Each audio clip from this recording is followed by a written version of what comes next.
juicy. That fumble brewski, stay loose, she off the truly. And I told that rock, but that ain't no excuse. She thinks that's bougie. I gotta move these right loose. She hit like Brewski, and that proves you can't expect nothing but truth. I just be fumbling on you.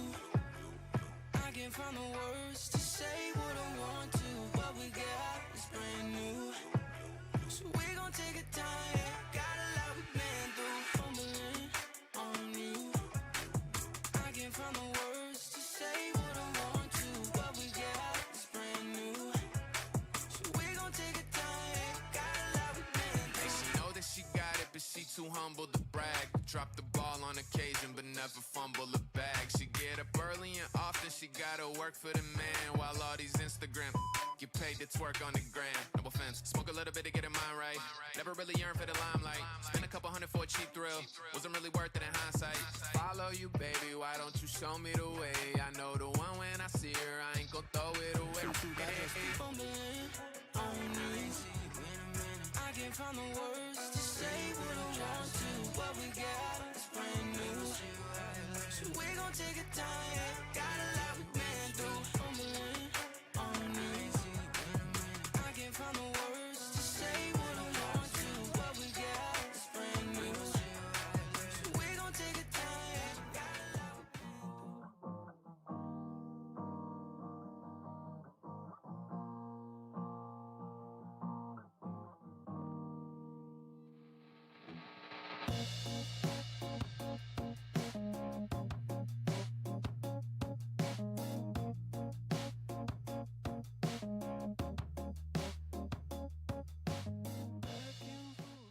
The APT Championship 2025 is proudly presented to you by the Asian Poker Tour, generously supported by our valued partner, Chinese Texas Hold'em Poker Association Taipei, CTP, title sponsor, Natural 8, valued partner, GG Poker, and supported by Copag, the official card sponsor of the Asian Poker Tour.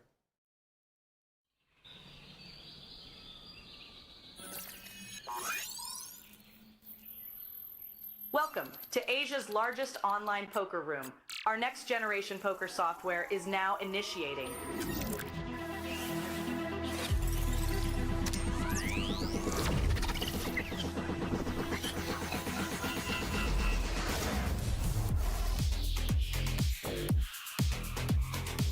Elevate your online experience with a wide variety of poker variations to choose from.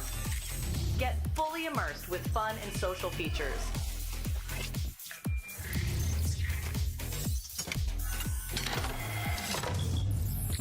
Level up your game with PokerCraft and Smart HUD. Unlock a wealth of rewards including cashback, bonuses, and jackpots.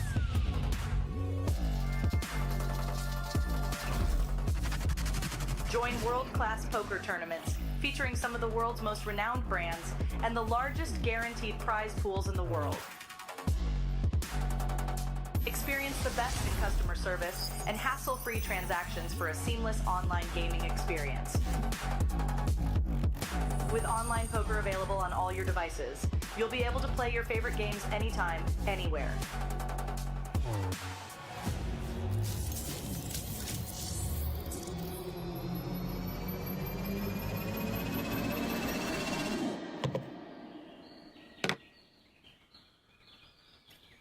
Sign up now and elevate your online poker experience today.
Well, what do you know, ladies and gentlemen?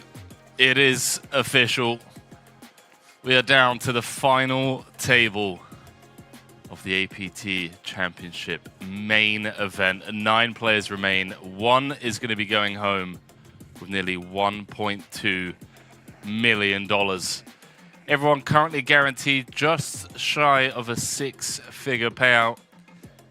Of course, after we have 1 elimination, everyone will be guaranteed that 6-figure payday. But I tell you what, you've got a good night's sleep. You've come back with 9 left. You've definitely had dreams of taking home that 7-figure payday and etching your name into Asian Poker Tour history as we welcome you to the booth. Vido Single alongside myself, Henry Kilbane. Vido, my man, we're just moments away from throwing it down to the floor. We got Sam and Kyle out there along with Greg, who are going to be introducing this final table. Any thoughts? I mean, have these 9 even managed to get any sleep last night, or do you think it was just like heart racing until the early hours of the morning? Well, I know if I was in that spot, my heart would be racing. I'd be pounding the Red Bull before I got onto the table. But that is not the process that led these 9 sickos to the biggest main event final table in Asia, biggest outside of Las Vegas in the last 10 years as a freeze-out. 671 entries, whittled down carefully and sometimes brutally to the final 9. What a day it was, day 4 yesterday, as we saw the 30-odd contenders not give each other an inch. Every big blind so crucial as they were trying to build their stacks to the final 9. The man from India, Nishant Sharma, coming in with 9 million chips at the 30K, 60K level. So in pole position, the global superstar Dominic Nietzsche right behind.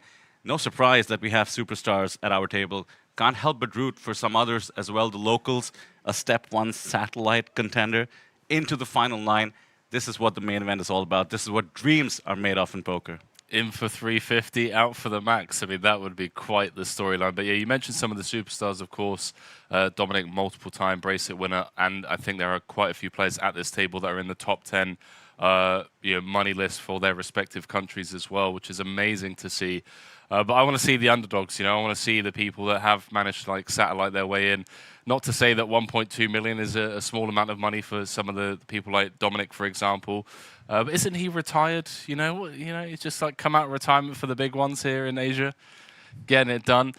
But yeah, I mean, fair play to all of these 9 for making it to the final table. We're going to be throwing it down to Sam and Carl. Going to be walking us through with the pit walk, as we like to call it, through the red space room, and then we're going to be handing it over to Greg for the final table introductions. So just moments away now. Actually, don't know if we're moments away now. Here we go. Here we go. Wu Hao eliminated in 10th place. Heartbreak for the man from Singapore. Runs 10s into jacks on the final table bubble. After 4 long days of poker, 671 players has dwindled down to our final 9. Oh, it's been such a marathon. We've been playing for 4 days, so the patience, so many flips, so many bluffs. Yeah, it's a long journey. It feels really grindy at one point, even though the experience is amazing, but it's very important to just give your best in every spot, and that was probably the hardest challenge. Surprisingly, our final 9 still features 3 satellite winners. Nishant Sharma and Matas Simbalis both qualified for just $1,700, and Ho Shan Huang, who only spent $350 to lock up nearly 280 times his buy-in, $98,000. 运气蛮好的，我成为全场第一个达到底层杯，然后拿到票，觉得蛮开心的。 All 9 players have earned their seat at this table.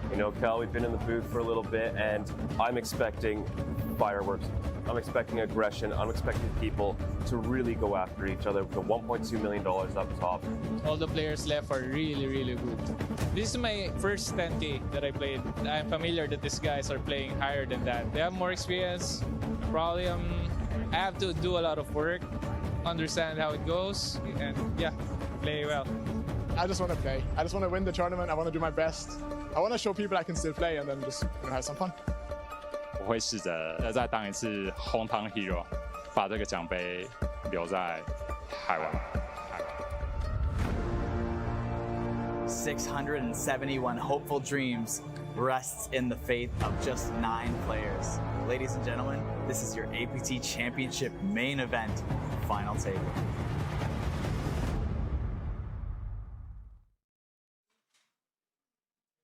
Hello and welcome back, folks. We began the APT Main Event Championship 4 days ago with 671 runners. We are now down to the final 9. How are you feeling about this, Kyle? Well, you know, we've been talking about this main event all year long, this $10,000 freeze out, somehow absolutely shattering that $5 million guarantee. Is $6.2 million in this prize pool as we take a walk through the venue here in Taipei. This is Red Space, one of the biggest poker venues in the world that I've ever been to. Look at the table numbers around us. They go over 100 if you look back there to that corner. And with 671 entries, that means we filled up about 84 tables in this space for the main event. Absolutely astonishing number of players came into this freeze out, 10K buy-in, and now we are left with just 1 table. Everyone around us now playing these high rollers. A lot of them had their hopes and dreams set on making this final table. Unfortunately, just 9 could make it there. And look how many tables we've squeezed into the space as we try to navigate around here. Sorry, folks, don't want to disturb your hand too much, but as we get right here, table 79, they're now playing a high roller tournament, but just not too long ago, we saw the absolute heartbreak on the bubble of the main event. Aces cracked by Queen 5 to guarantee 95 players to cash in the biggest main event in Asian Poker Tour history. Yeah, you know, Kyle, you were speaking about the 671 entries.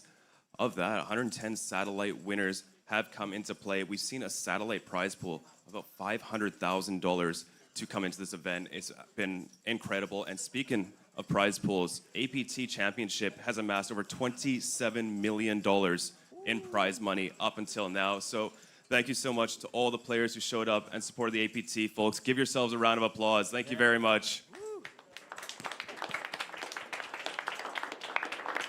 Yeah, so Kyle, why don't you take us through day 4? Why don't you take us through day 4? As you know, I do think the play slowed down a little bit. The pressure's starting to ramp up, and we're now on the precipice of a 6-figure payout. Yeah, well, it's funny that you say that, Sam, because yes, by the end of day 4, the play definitely did slow down as things got intense around that final table bubble. But I think we were all very shocked to see the pace of play leading up to that. Even the bubble itself went astonishingly fast for such a deep structure. We saw the average stack of the main event almost over 70 big blinds for the entire tournament. Really deep poker, but I think what really made that go fast was that people came to play. We saw some very aggressive hands. Nobody was afraid. Even on the bubble, we saw one of our satellite qualifiers go for a 5-bet bluff pre-flop before the bubble had burst. Some truly amazing, thrilling poker. And I think it's going to continue here today with this final table. Obviously, a lot more on the line. We have to, you know, play for. Everyone's locked up nearly 6 figures, just shy of it for 9th. And someone at this table behind us will be walking away with almost $1.2 million for first place. Yeah, and you know, speaking of this final table, this is not an easy final table. Half of these players, congratulations to you fellas, are top 10 in your respective countries' all-time earnings. This is going to be a fun one, folks. You've given us such a show on the way here, and I hope you folks continue it today. So, as we've all been waiting for this exciting moment, we have our final 9 behind us. A few of them, some of the satellite qualifiers that you mentioned. I believe one of them got in for just $350, if I'm not mistaken. I won't know spoilers. Hope you did your research on there. But nonetheless, we will be handing it over to our friend Greg with the final table introduction. Thank you so much, gentlemen. Thank you, thank you. Right behind me, folks, is the final table. 671 entries. We are down to our final 9 players, where one of you gentlemen will be walking away not only with the title and glory that comes with being our very first APT Championship Main Event champion, not only the beautiful golden APT Championship Mega Lion Trophy, but also the 37 million Taiwan dollars up top. It could be you, it could be you, or you, but it's gonna be for sure none of you out there in the field. Folks, let's go ahead, and definitely not you. Folks, let's go ahead and meet our final tablists in seat number 1, folks, coming in with 7.1 million in chips, over $21 million in total lifetime earnings, 4-time bracelet winner from Germany. Folks, give it up for Dominique Nietzsche. In seat number 2, 1.4 million in chips, $382,000 in total lifetime earnings, representing the home court advantage of Taiwan. Magic the Gathering Pro turned poker pro, it is Hao Shan Huang.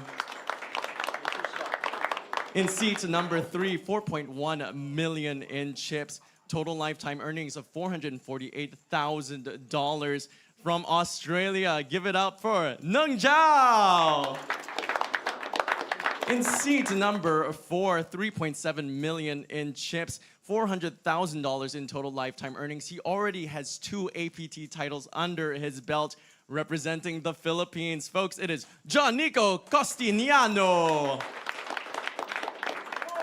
In seat number 5, coming in as our shortest stack, $635,000 in chips, but total lifetime earnings of $8.7 million. Bracelet winner from Germany, it is Martin Finger. In seat number 6, coming in as our overwhelming chip leader, 9.1 million in chips. Total lifetime earnings, $1.6 million, putting him in the top 8 of India's all-time money list. It is Nishant Kishanlal Sharma.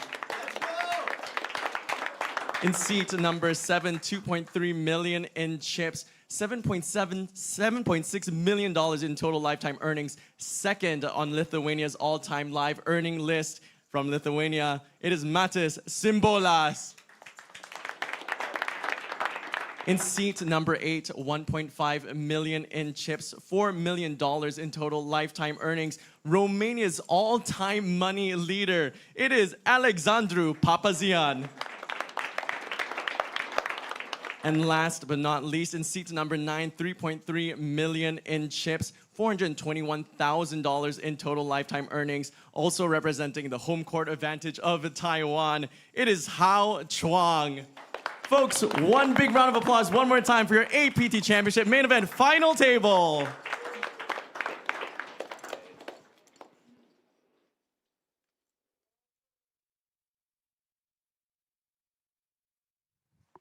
And away we go. This is what it's all been about, a year of build-up and 5 days of poker leading up to the main event.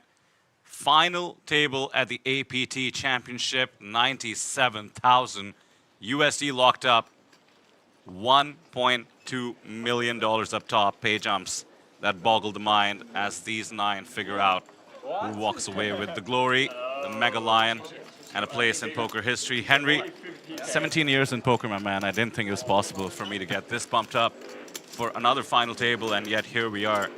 The blood is pumping, my friend. I want you to call your shot. Call your shot. Who's winning? Before any hands are played, who's taking this one down? Cannot help but root for Nishant, coming from my home country of India, comes in with the chip leader. So, you know, moneymaker boom in India. But what I would love to see is the step 1 satellite winner, $350 in. Also a Magic the Gathering Pro. Take it all down, really cement what poker has become in Taiwan, in Taipei, poker clubs around the city, the APT making it their marquee event and marquee destination. So perhaps some underdog bias as well, doesn't have the largest stack. What about you? There's this nostalgic desire to see Martin Finger spin up this short stack. The guy just gave us so many highlight clips over the years. You know, back when I was 15, 16, watching poker on YouTube, dreams of, you know, playing some of these events. He was a regular, man. He was running deep in, you know, took down that EPT, and just one of the nicest guys. There's a lot of talent at this table. There are so many people I'd like to see reach heads up. I wouldn't mind seeing like a DTO, Mr. Dominic, square off against Papazian. I asked a couple of players I bumped into who had been on our feature coverage who they thought the best player in the field was, and the answer, Alex Papazian. Yeah, I mean, he hasn't had much success in the last couple of years in the live arena, but he's been playing a lot online, man. Like, I said to you, right, the other day, his is a name that you see show up time and time again. You know, running deep in some of the bigger buy-in stuff on GG and elsewhere. Yeah, Sam did pull up his shark scope. That's an intimidating one. Looks like NVIDIA stock, you know what I mean?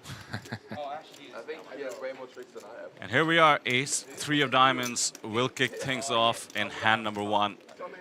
Keep in mind the chip stack, 7.3 million for Dominic, over 9 for Nishant, and they are seated across the table from each other.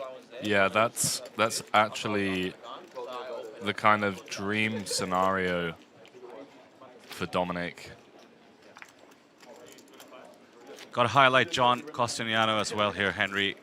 Had him on our feature, all in for about 9 bigs, finds the double, and parlays that into a decent stack here at our final table. 62 bigs for him, 3.7 million. The pride of the Philippines did come 3rd place about a year ago at our main event in Manila. And talk about bumping up the stakes here. Now fighting for the 1.2 million. Hopefully you lost to the second last. Yes.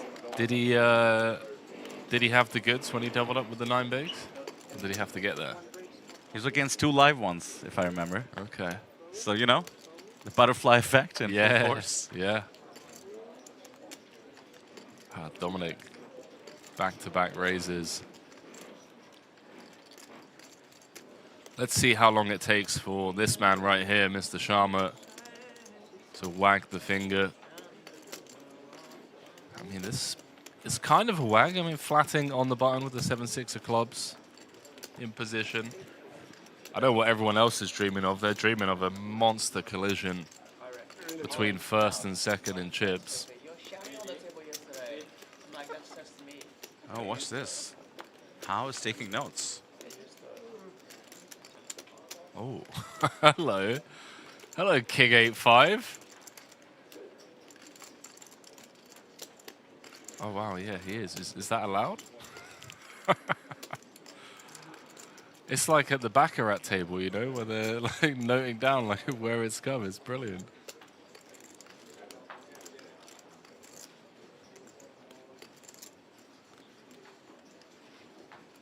This is the strategy that I think we can typically expect to see from Dominic out of position against the only man that can send him home.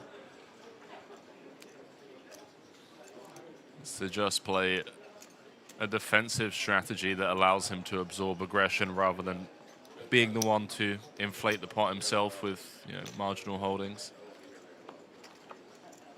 Is Greg reading a book in the background? Fair play, mate. Guns, Germs, and Chips. That's the book I'm going to write after this event is over. The history of poker. Beautiful turn card to double barrel IMO. None of the front or back doors develop, as it is a rainbow completing turn card. So hands like ace 10, ace jack, ace queen with the back door really going to struggle. Really going to struggle to realize here. Oh, that looks like Robert Green's mastery. There we go. Nishant laying down the hammer nice and early.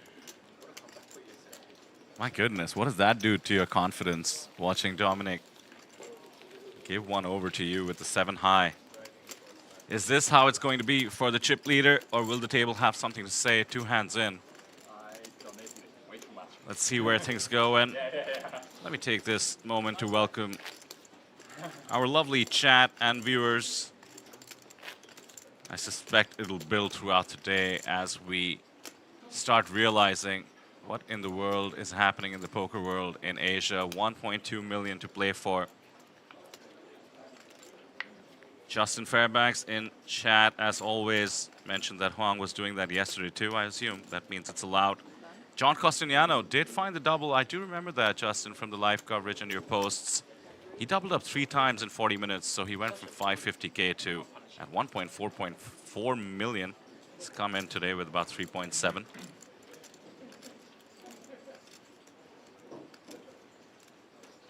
Support for John. Tons of support for Greg. No surprise there. Mr. Greg goes all in. Simply the best.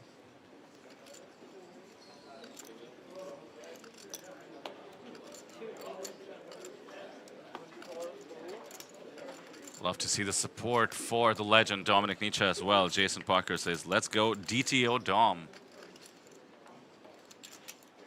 DTO Dom, open it up under the gun. Pretty loose, 10-8 of diamonds. Keep in mind we're 9-handed, so this is all about the ICM dynamics. And how Shan Huang, not having any of it, 3 bets, Ace-Jack-O, +1. Talk about coming in with a game plan and understanding your opponent. This is sick. Obviously saw a ton of action yesterday as well, where Dom was very involved.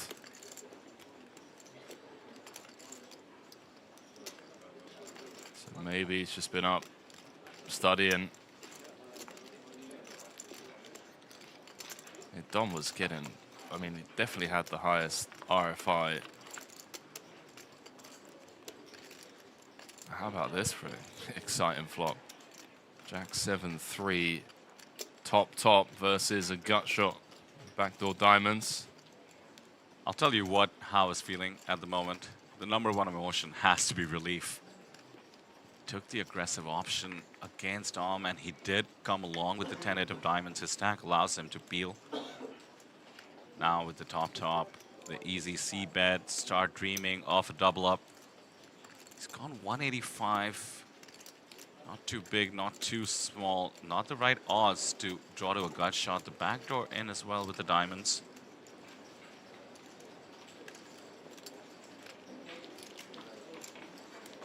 Too much of a hand for DTO Dom to let go just yet. 3 outs for the upset. And that is not an upset. Wow, where's the Jack of Diamonds dealer? Come on. We want fireworks. Looking for blood on hand #3, I see, Henry.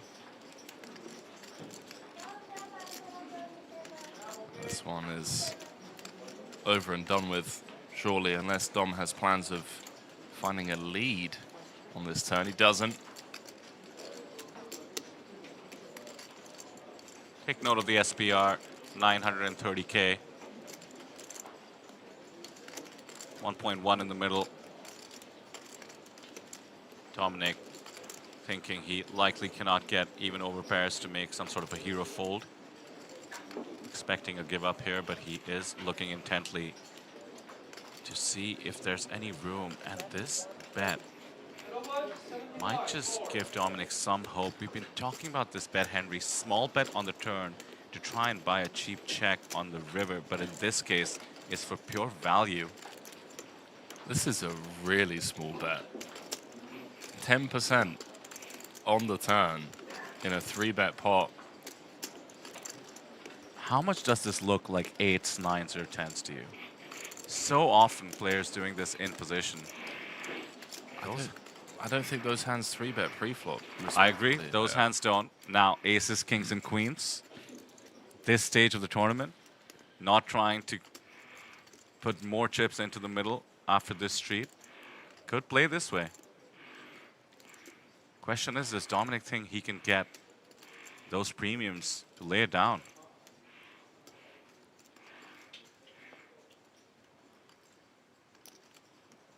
There's the click. I tell you what, Huang has just played Dom like a fiddle here. The small bet inducing the check raise on the turn. What Magic the Gathering superpower is being used to be in this spot? Huang can just make a comfortable call on this rainbow board.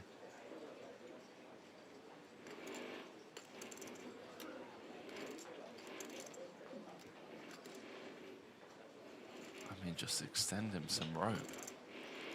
He's just dead so often. Just make the call. Pretend there's a world in which potentially on the river you're folding. Using the time bank as well before the call, that is some good stuff. Oh, little bit of Hollywooding, I have to say, and another time bank. It's getting too much now. I would have loved to have just seen time bank call.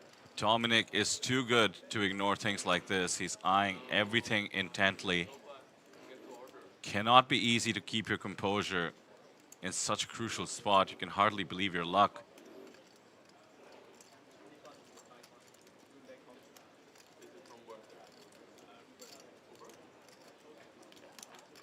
Oh my God, Henry. He's giving it the full performance. The sigh and then the call. I don't know if Dominic was planning to fire the river irrespective. But trust me, those tells, reverse tells in this case, will feature into the calculus.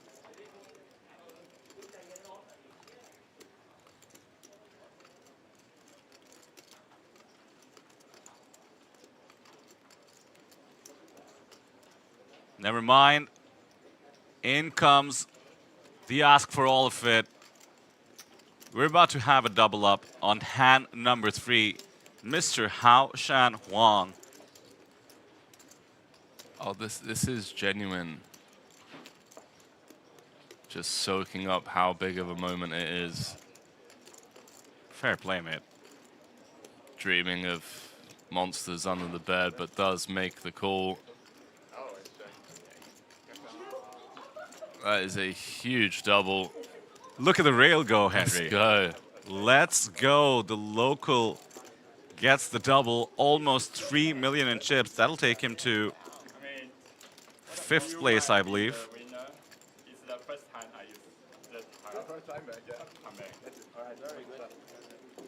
Yeah, if you're ever going to use a time bank, now's the time, my man. Third hand of the final table, 1.2 million up top. Vitor, what's this going to do for the rest of the table? Because now we have a runaway chip leader situation. Sharma playing 9.6 million. Dom's still in second place, but he's dropped down to 5.6. And then we have this immediate short stack. Martin Finger with just 11 big blinds. Feels like everyone else is kind of at the mercy of Sharma and the ICM gel that they're all in. Open season for Nishant.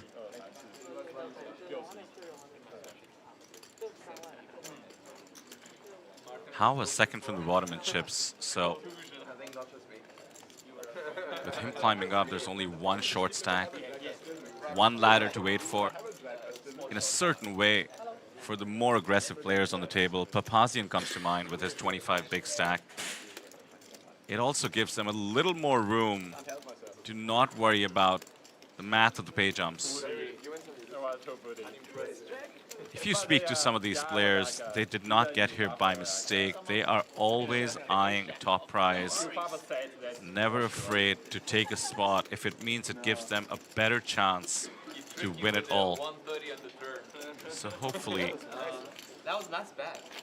that double up has sort of a neutral effect in the action in that sense. Would love to see how Nishant takes it.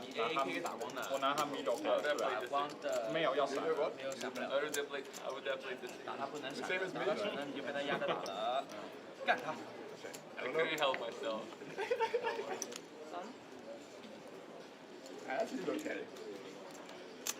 Okay, Talking chat about Finally. It's always went through. Yeah. I think better targets usually. Yeah, talking chat about how choosing to 3-bet the ace-jack-o in the first place, as I mentioned. Tons of study and research likely done the previous night. You have to come in with a very well-planned strategy. You have the seat draw. You know he's going to be on your right. You figure with Nishant on the other side of the table, Dominic's going to be working that second largest stack. So yeah, it's not an in-the-moment decision, but let's take a moment to observe if anybody wakes up with a hand against this 11 BB shove from middle position, pocket fives, hoping for no contest. And there might just be contest. Ace-10 off. Yeah, it looks like it. Spin the wheel. Things not been going ideal. This is hand 4. Dom's been involved in 3 of them. Yeah. 2 of which haven't gone his way, the 10s and the 10-8.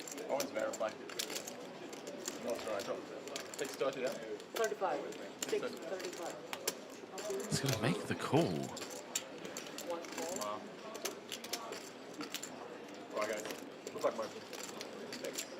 Dude, I honestly don't know about this ace-10 APT Championship Main Event. Who is all in and at risk, please? We have Martin all in at risk with pocket fives up against ace-10. Martin needs to hold for his tournament life with pocket fives up against ace-10. What do you want on the board? 665. Dealer, the flop. I'll give it another spin. Flop comes queen 7-7. Oh no. Clean so far for Martin. Needs to fade an ace-10 or queen. Not like this. The turn 6 of diamond. is the 5 of clubs. Locking it up for Martin, and please, the river. Deuce of spades, double up for Martin Finger. Wow. Yeah. There we go. Dude, what a start to this final table. Dominic came in with 7.3 million. He's down to 4.9. We have an overwhelming chip lead situation. Sharma with nearly 2 times the amount of second in chips. Everyone else is in the hurt locker right now. ICM prison, ICM hospital, whatever you want to call it. Then leave the weakest to the heads up. With that 90-minute clock, this could be a grind. We no longer have a short stack. 23 bigs for Martin, tied with Papazian. My goodness, we're in for a banger, I think. Toby in the chat saying they're all playing for second now. I don't think it's quite at that stage yet, but I know exactly what you mean. I know what you mean. If Sharma can chip up another like 2-3 million and keep it 9-handed, 8-handed, it's his tournament to lose. Yeah, let's just point out, for those who are joining us for the first time today, here for the final table, Nishant Sharma is a main event and boss, it seems, because he has shipped the Poker Dream main event back to back to back. Wow. The man's in form, is that what you're telling me? The man's in a once-in-a-generation form. And here he is now, the outright chip leader. Trust me, the players on your screen did their research. So once they're familiar with his prowess, they will be expecting him to be the chip bully, the table captain. The question is, what counter strategy have they prepared? This is just what the doctor ordered. Nice and early, bit of an upset. Top of the chip count, short stack doubling up. Back to back to back main events. Wow. I think 1 in a billion would have to be the odds.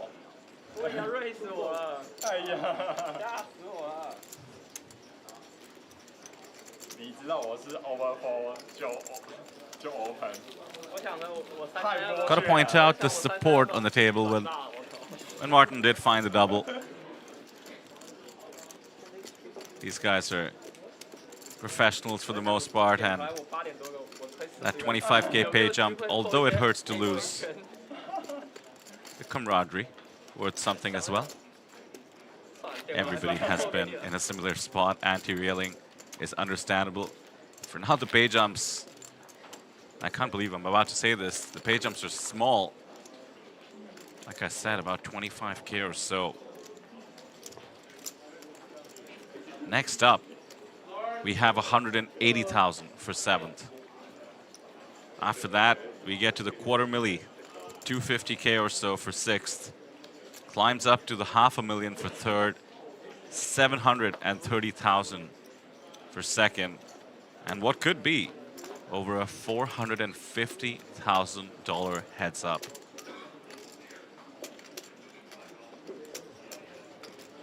Play games in chat says Nishant is a nice guy. Always good to be, along with a good poker player. He says back-to-back at Poker Dreams Malaysia. Actually, back-to-back the hat trick. And if he can accomplish what would have seemed to be impossible 4 days ago, ship it here. I don't even think there's a word for it. 4 times. Long way to go, though, as Henry correctly said. 158 bigs, although is so dominant, well within the reach of a double up of any of the players in the top 4. Dominic, Nang, John Costiniano. Strap in, folks. A long day of top quality poker awaits as we crown a champion. 但是是隔壁的 table 我看第一个发生，然后 pay jump 了这么多，对，那个不是演的 ，sorry。可以吃多少碗卤肉饭？很臭，这样。一个 pay jump 多少碗卤肉饭？对。 Team Symbolus in the chat. Yeah, let us know who you guys are rooting for. Let us know whereabouts in the world you are joining us from as well. Talking of Symbolas, played 2.2 million. I think he peaked at around 4.5. And then I want to say final 2 tables was Neng Zhao that was getting the better of him, if I'm not mistaken, in a couple of spicy pots.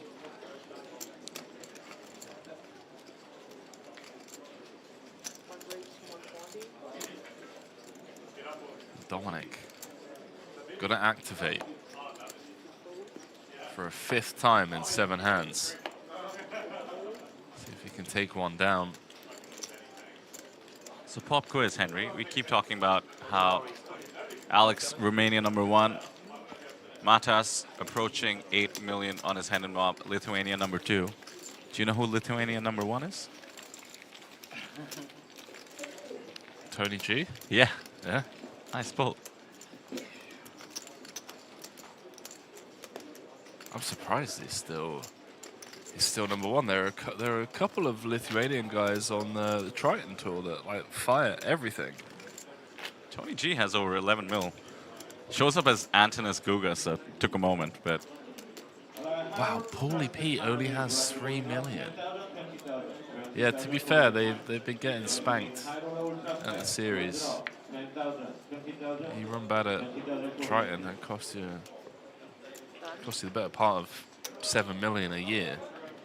Well, not for Matas. 7.6 million. 3rd place would take him to over 8. Has the advantage of being on Nishant's left.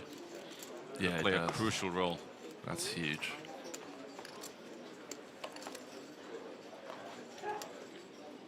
Could be tricky to navigate against Nishant's open. He has pocket 7s. Ace-10 hits the muck from the hijack.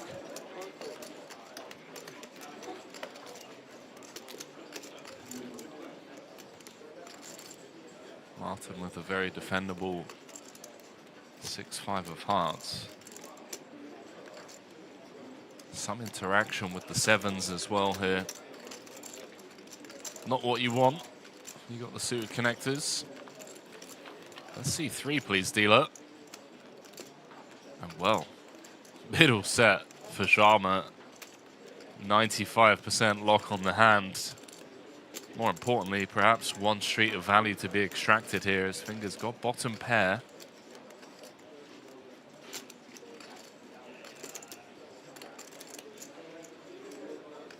It's a spot as well where Sharma is going to be much wider than a typical under the gun opening range.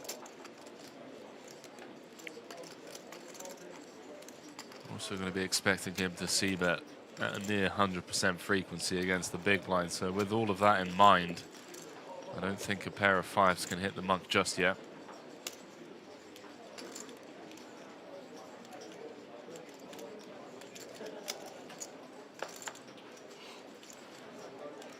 That's an impressive fold. Well done, Martin. He made the most incredible fold yesterday. To even be around at the final table with 11 remaining, defended ace-7 in the big, flop comes ace-high, check call, turn brings in the flush, but you know, your heads up. Can't just give opponents credit for a flush. Deuce of diamonds on the turn, so brick apart from the fact that it's a diamond. Just finds the check fold against what was aces up. They make it seem like it's a game of skill. And that annoys me, Henry. That annoys me. Wait, it's not a game of skill? Not the way I play it in the super hyper turbos. I think given how quickly they got down to the final table, or sorry, the final 13, let's say, then it took a while, obviously, to get down to the final table, better part of, what, 2.5 levels. So these guys are very familiar with each other. And yeah, when you've been playing with someone for the better part of 4 days, maybe you can pick up on some live reads. As Papazian stares Matas down, seeing if he can pick up on something.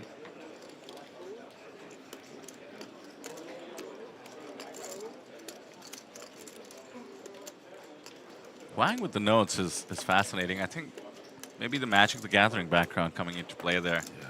Oh no. Oh my goodness. Is what this the hell? Orbit 1? Right after the flop set? Really? Ace-King against aces, hand 9. Managed to find the early double. Come off with the short stack. Matas can't believe his luck. See a king dead. GG Martin, I guess. 11%. Let's hope for a sweat at least. He takes it as well as any human could at this stage. That's just brutal. Even Matas kind of just all in a call very here, the respectfully APT Championship Main Event showing the final aces. table. Martin has gone. Martin is all in and at risk with ace-king, runs into aces. Martin Finger, a massive underdog here, needs to find a miracle for his tournament life. A statistical abnormality for his tournament life. PP, the flop. I could be wrong. Flop comes. Jack 9-4. 1 spade. Martin needs runner to stay alive. Needs Broadway or a spade for his tournament life. The turn is the 10 of spades. One of the best cards in the deck for Martin Finger. He has ace-king up against aces. Needs to find a queen or a spade for his tournament life.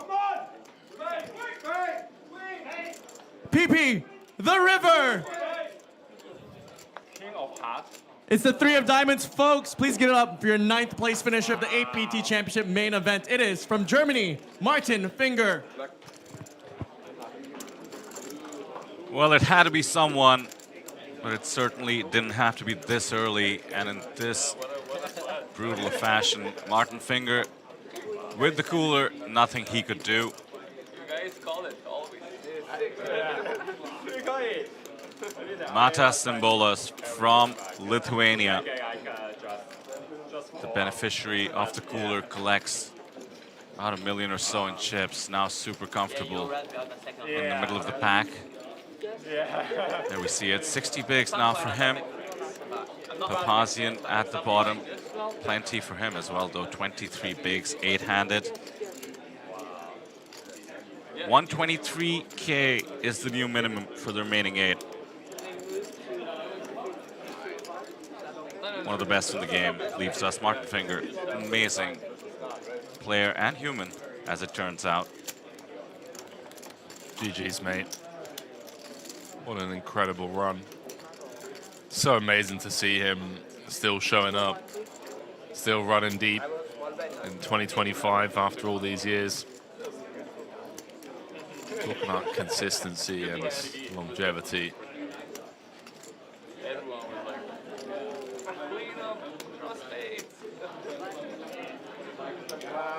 I wanted to see a tennis base, but that was okay. LG Allen's making a great point, saying we knew the aces would hold because the cracked aces will be in a chip leader pot hand. You are right. All right. Based on the way this tournament has played out, I like that read. Big buzz on the floor, mind you. Don't forget, the events at the APT Championship, ordinarily, we call them the mini main, but with the support of the players, the prize pools are massive. We also do have the $15,000 buy-in going on. I believe the table in the shot right now to focus behind would be a part of that. How many runners in that, by the way? It was like 400K up top. Jeez. The 30X on the 15K. Wow. That is what we will be covering tomorrow, day 3 of the $15,000 high roller.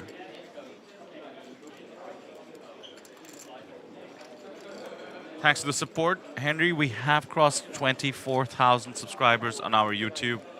Much appreciated. But I do suspect many of you watching for the first time, at least this series, considering we are at the final table of the main. So do hit subscribe if you haven't. 2 more days of coverage from Taipei, the high roller and the mini high roller. It's going to be a fun one.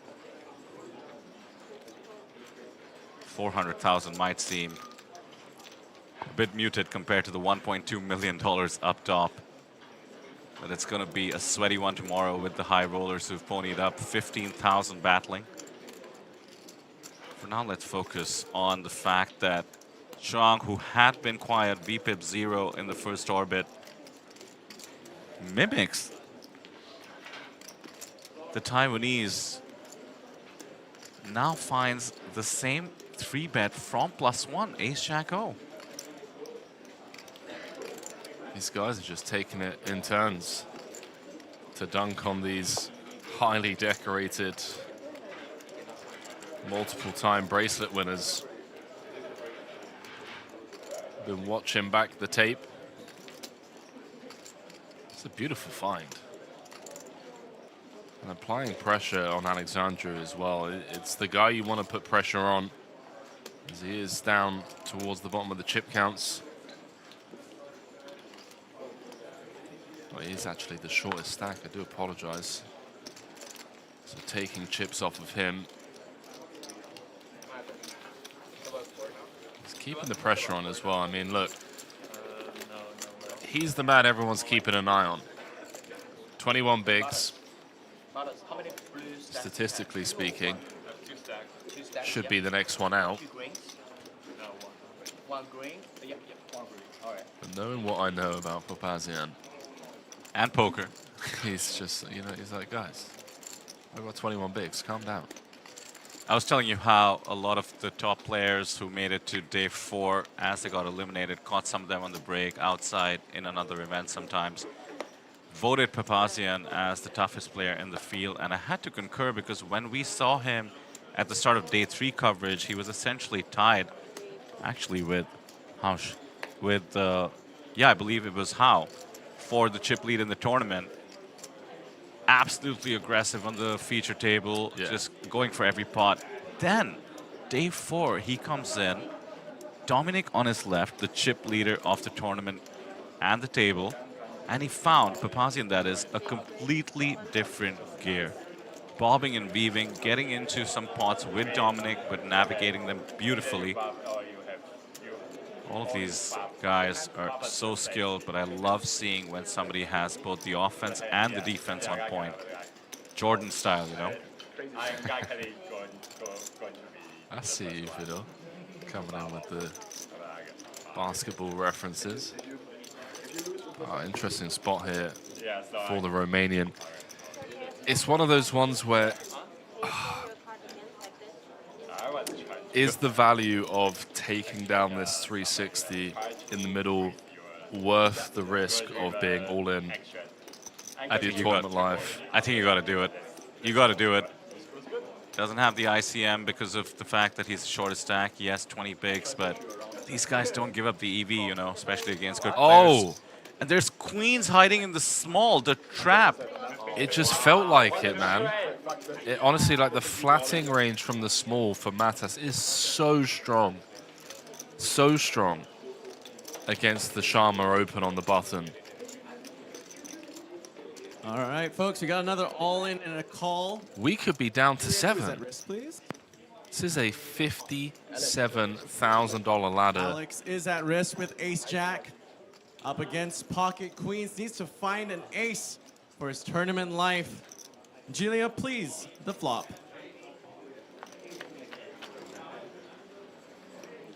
Flop comes jack, 3, 9, 2 clubs. Alex needs to find another jack, an ace, or running clubs. Julia, the turn. It's never easy, is it? Is the king of clubs. Dominic calls it. Alex needs to find a club, a jack, or an ace. Matas has been here before. Can he hold again? Julia, the river. Is the queen of clubs. Jack high flush for Alex as he doubles up. Wow. It's hand number 11, Henry. Yeah. That's so sick.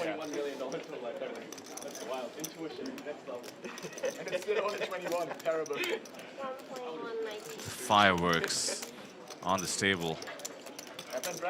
Non-stop. Alex with the upset. And a huge smile as he collects the 2.6 million. Now we really don't have a short stack. That's quite the suck out. Quite the suck out. Instead of being down to 7 with 180,000 guaranteed, we're still 8-handed. And I guess, it's worth pointing out for Matas, instead of being second in chips or like tied second in chips, he now has a very pesky and aggressive opponent on his direct left that has him covered.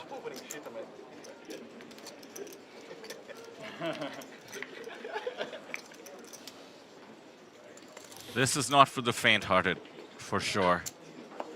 You have to find your emotional regulation in a moment like this. Matas, more than experienced to do exactly that. Still, we're all human. He's likely a bit rattled. Came into this tournament expecting a certain outcome. We'll be looking to get back into the best spot to do that. Did find the aces, got a few chips against Martin. Gave more than that back.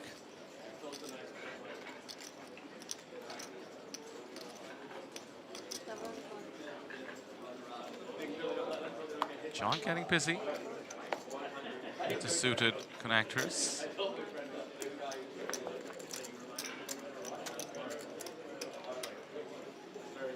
Picks up a pot, and do not discount what just picking up the blinds will do for your confidence on a final table on a day 5.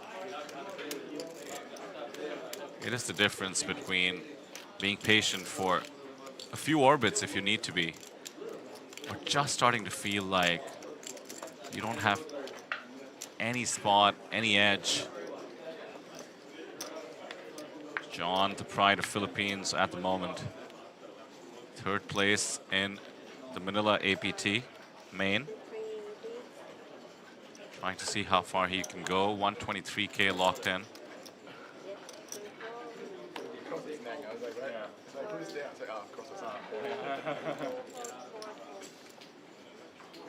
Kiwi Special, our friend in chat, she says it's going to be a really fun final table. Could not agree more. The first 12 hands have certainly set a precedent.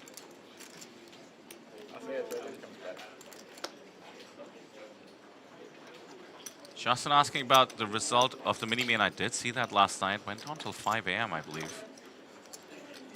Something close to that. Nevin Chang walking away, a Natural Aid ambassador and APT regular. And his wife, Wei Wei, was in the final 2 tables also. Yeah, I saw that. The Alex Foxen and Kristen Bicknell of Asia, to say the least. Yeah, they just love the game. I feel like they fire absolutely everything, don't they? They do. Like they play everything together. Make some content as well.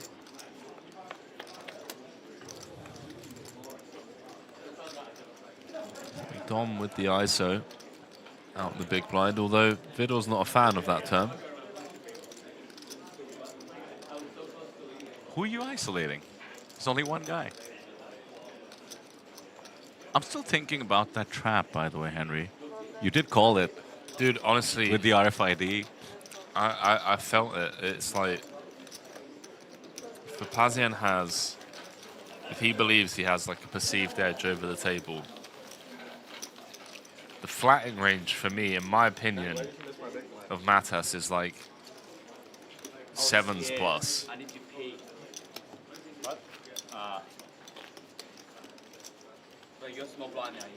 I have some ace queen pocket. I guess we're doing okay, right? Like we're flipping against 7s through 10s. But I genuinely think that like Matas has jacks, 10s, ace queen, ace jack. He's also going to fold the bottom part of his usual flatting range because Alex is behind him with a squeezable stack. So yeah, great call there. This is a bit unfair. Nishant getting to all premiums. It is amazing to have a great hand in this spot because you do expect such a wide opening range for the outright chip leader. Nishant a bit more likely to get played back at. Pocket threes doesn't seem like the candidate. Deep enough to peel, mind you. Depends on what he expects from the blinds, but you can set mine at these stack depths. There is basically no short stack now. Mata has the shortest stack, and he has close to 40 bigs, so there is the peel.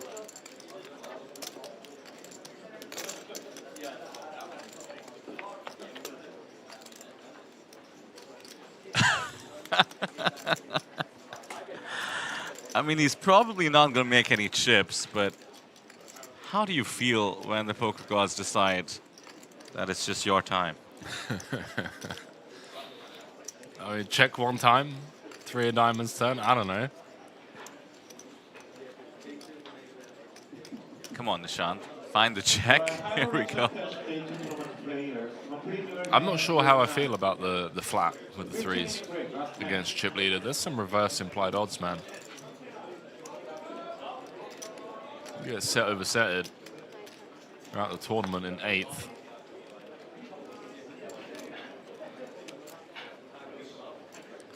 Give him a chance and just give him the trophy. It's got a long old ways to go. There's so many chips in play.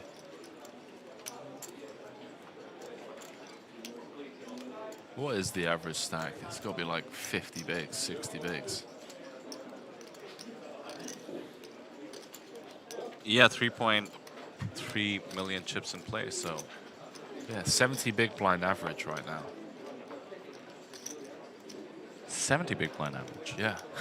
Wow. Nishant found 2 checks, and I think he knows he has to try and extract. Hao Chuan, let's talk about him a little bit. He has been sort of the rock-solid story in terms of the Dream Run. Likely the least experienced in terms of sheer number of years on this table. But he's coming in hot. He did come 5th in the Ultra Stack. That was, I believe, an $800 buy-in. And his finish was good for 50K. And wait, he came 5th in an $800 buy-in, and 5th place got 50K. Yeah. That's an invitation. Wow. Welcome to the APT Championship. Wow, Henry. dude, that's holy shit. How much was up top? Let's take a look. Dude, you love to hear that. 5th place in an $800 buy-in for 50K. That's strong. Yes, that's it. 123,000 locked up. These final 8. Career best score for the likes of Neng Zhao, Chen Hao, and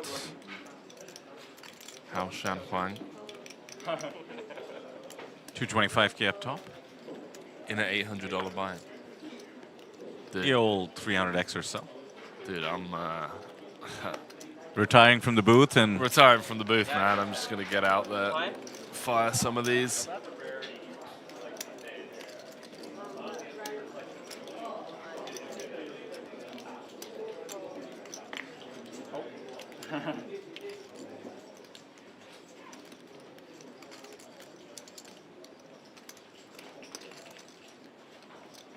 The open is reasonable from Dominic, and here's a player who we haven't heard from too much on this final table thus far. Neng Zhao from Australia. The banter is never ending with him, but for now just settling in. 4.1 million. Impressive performance. Had a big stack at the start of day 3 and just maintained it throughout. I don't think he had much of a hiccup, honestly, which is quite a way to go in terms of making it to the FT. Not a usual story at all. Cigar in the chat saying it's been a great series. Loved all the mixed games every day. Looking forward to coming back next year. I'm glad you enjoyed it, mate. Really glad you enjoyed it. Hopefully you had some deep runs yourself. Getting that Taiwanese flag on the Hendon mob. Justin in the chat with another nugget that'll blow your mind, Henry. The mini main. 220K up top for an 1100 buy-in. Wow, we will.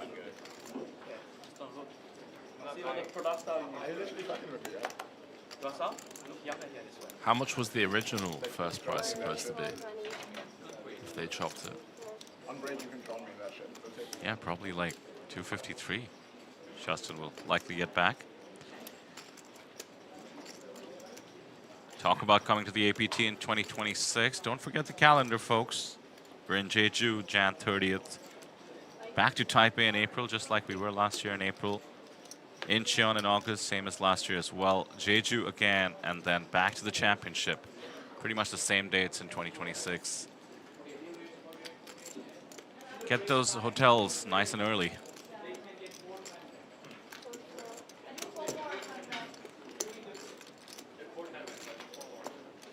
Multi-way, fair hit. Dom raising things up from the cutoff. It's Neng that's flopped best. Queen 7 deuce rainbow. The man that burst the bubble, John Nico, with just king high. Some connectivity around the queen, but I doubt he'll be interested in putting his hopes and dreams on chasing turn cards unless he gets a free one. And what a free one it is. The king of diamonds turns top pair.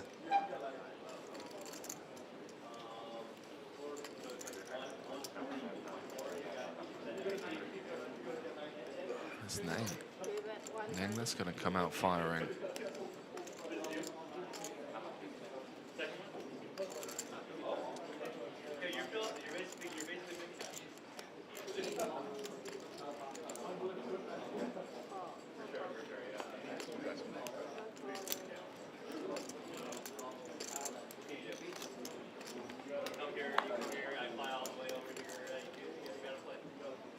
Not sure how I feel about the probe on the turn against 2 players.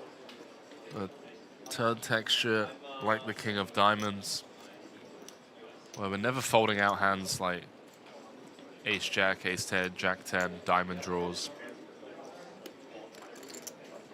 We don't really get much clearance or visibility on our hand, and it's tough to improve as well. Does tend to put himself in tricky spots post-flop from what we saw in the feature coverage. Bit of an old school player. We saw some of those live read moves yesterday as well, so certainly trusts his instincts more than anything else, it seems like. John will just take check back in the showdown and likely thinking he's winning most of the time, but not worth trying to extract extra at the moment. That's actually, I think, really bad for Neng as well, is that the table immediately get to see that showdown. They don't have to wait for the delay to catch up or anything like that. That's a pretty notable showdown. Huh?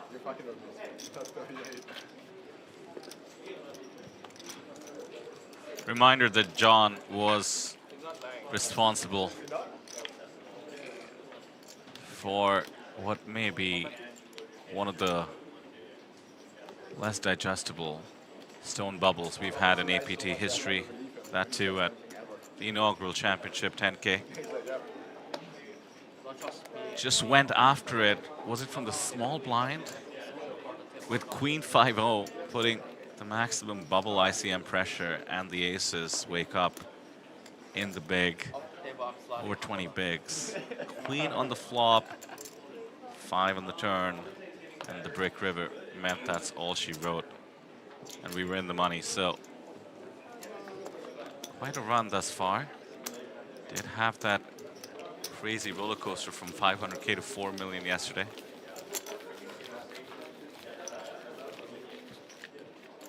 From bursting the bubble to making the final table, that's pretty impressive. Well, coming up to our first break in about 10 minutes time. Could have been down to 7. Very easily could have been down to 7. But running clubs, saving this man right here, Alexandru.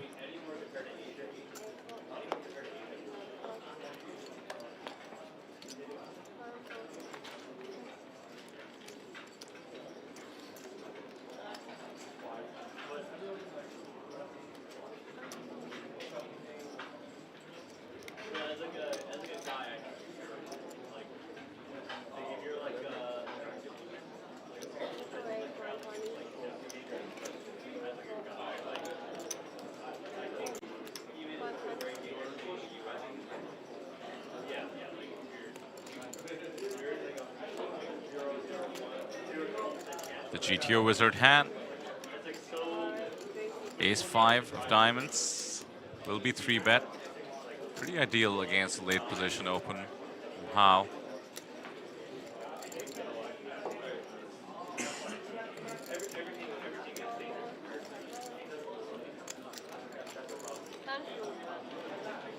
Curious to see how the Ace-10 of diamonds, Ace-10 off rather, response. A fold seems very likely, but yeah, does he want to consider playing back? It's not the worst 4-bet candidate in the world. Yeah, I like it as a 4-bet bluff. You want to block an ace, of course, and then have some playability in case called.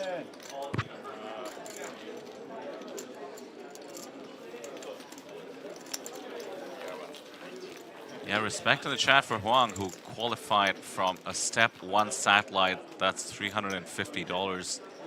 Going into the step 2. Winning that would give you the ticket. And then 4 days of grueling poker action. I like the shades that Matas has brought to the table. Yeah, the thing about facing a bet from Matas, I feel, is that you know that this man could have been a male model if he so desired, and instead here he is. Don't let him hear you say that, all right? No, I'm joking. He's actually one of the nicest, most down-to-earth people I've met. I've hung out with him a couple of, one stop most recently. I had the chance to like say hello and hang out, and yeah, it's very, very warm, both him and his wife. I'm just spitting facts. I mean, I'm calling it how I see it. Living out in Dubai, if I'm not mistaken, with a young family. Yeah, great to see him doing well. Would have been better with an additional 60,000 in their back pocket had he just held with the queens. Round 2, Sharma against Dom. Just mentioned Matas' wife, actually. Nishant's wife also in town, apparently. So yeah. Likely right off screen, reeling or perhaps watching the stream. Good to see some of the families come out of the store. Wow. Here we go.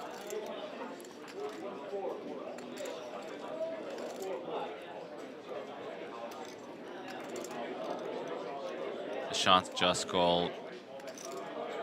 You have the ace-king suited. The only question is the size of the squeeze.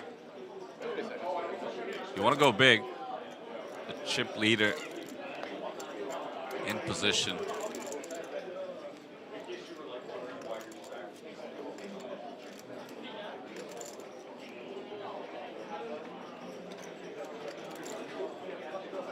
Honestly, I just think rip. 35, they're just so much ICM. Don't give Sharma the chance to kind of just like rip it back on you with, I don't know, pocket nines. He's the shortest stack for what it's worth.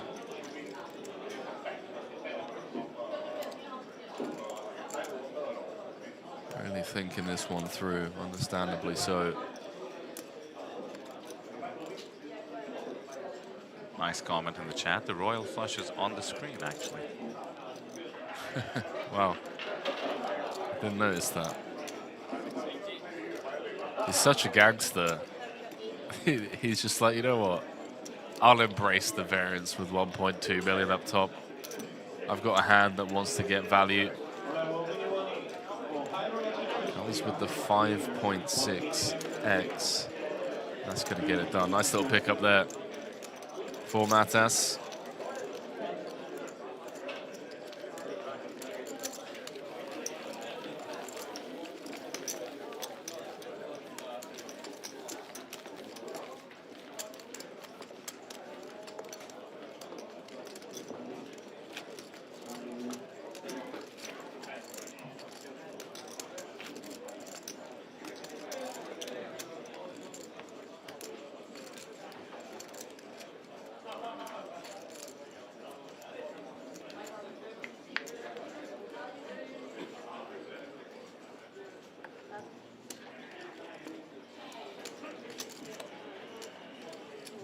Few orbits in here. It's safe to say the players have settled in. We did come in with about 66 minutes left on last night's level, so we'll be taking the appropriate break. After that, each level 90 minutes, a break after every level. Very different structure for this special event. There's no rush, essentially. 90 minutes a level with slow increments. The next one's going to be on the bigger side. Will impact stacks a bit, but with everybody, I think 40 bigs now actually is the minimum. Yeah, 40 bigs for Papazian and Matas, and for that matter, Shan Huang. Doubt they'll feel the pinch. Just playing cards for 1.2 million.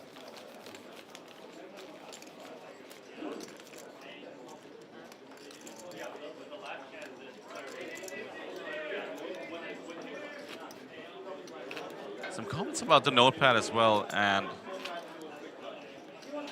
Adrian on the stream team was nice enough to confirm something that I said earlier. In professional Magic the Gathering, the players often use pen and paper for note-taking. for the deck and play patterns. I think he's shifting it up for poker, but force of habit, no doubt. Well, this isn't Magic the Gathering.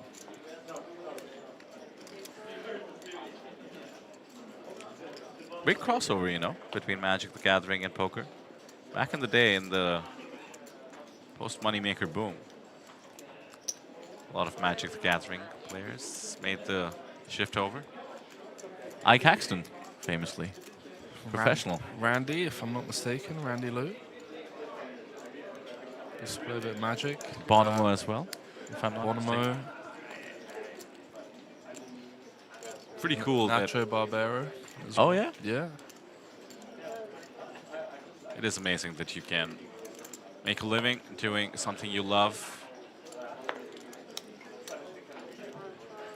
Look at this find from Sharma, by the way.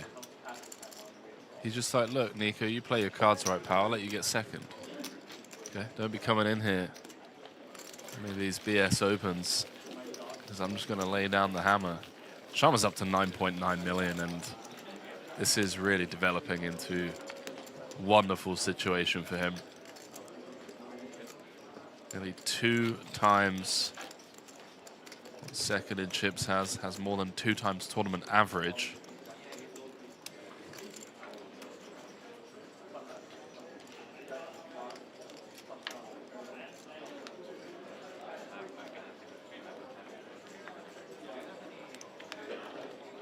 Last hand before the break.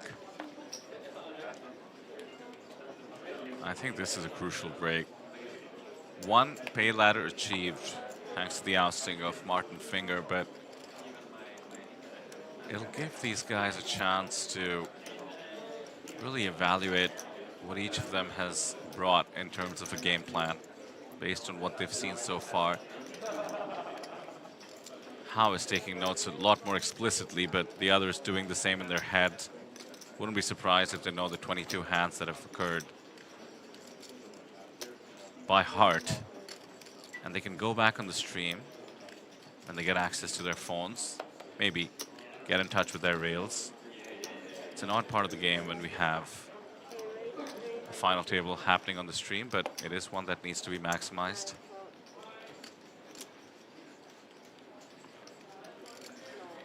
Yeah, I don't know how I feel about the 15-minute break. What are you prioritizing personally? I'm prioritizing going out, getting some fresh air, run to the bathroom, splash the face, and then yeah, I guess grabbing your phone. Hopefully you got some friends, one or two people watching the stream and just taking screenshots of really notable hands, and so you can just quickly log into the group chat and take a look.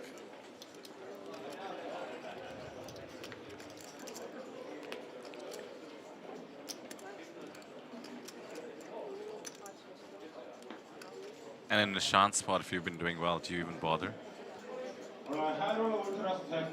I think you do. I think like one of the things that I'll be looking at in Nishant's spot is some of the opens.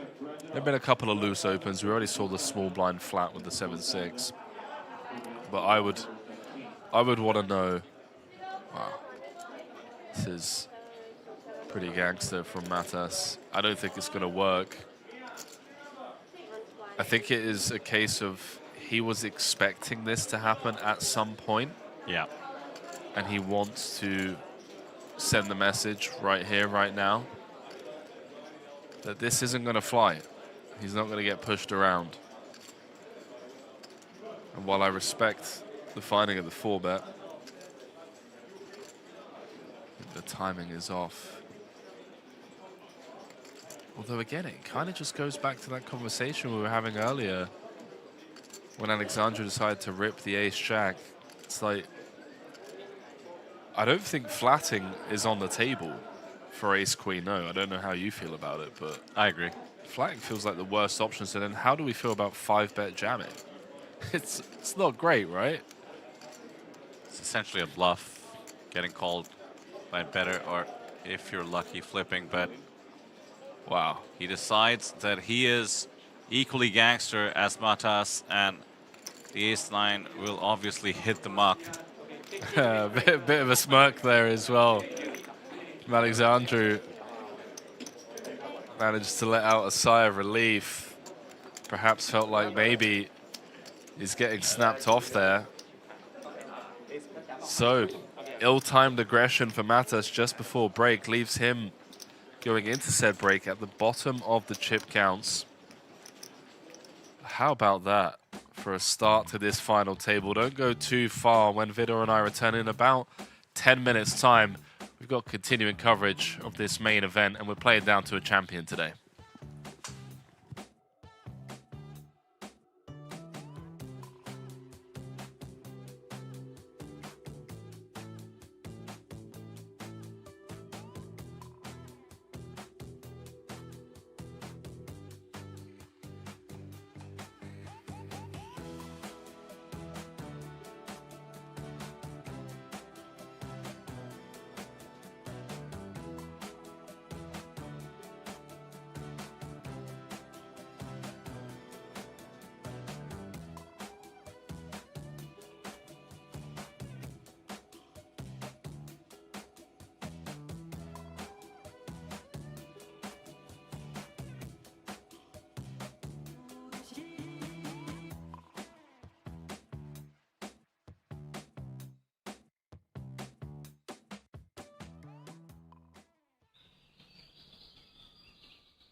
Welcome to Asia's largest online poker room.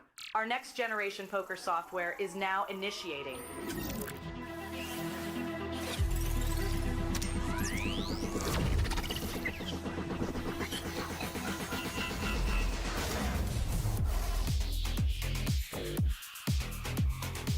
Elevate your online experience with a wide variety of poker variations to choose from. Get fully immersed with fun and social features.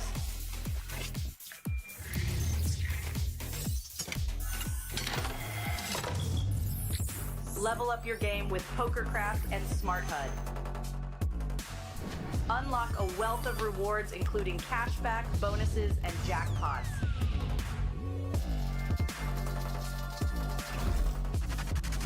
Join world-class poker tournaments featuring some of the world's most renowned brands and the largest guaranteed prize pools in the world.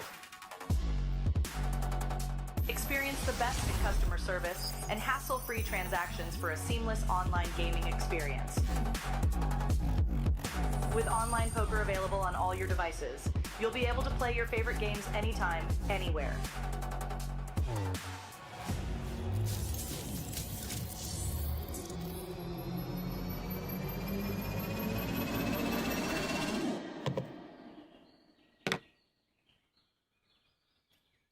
Sign up now and elevate your online poker experience today.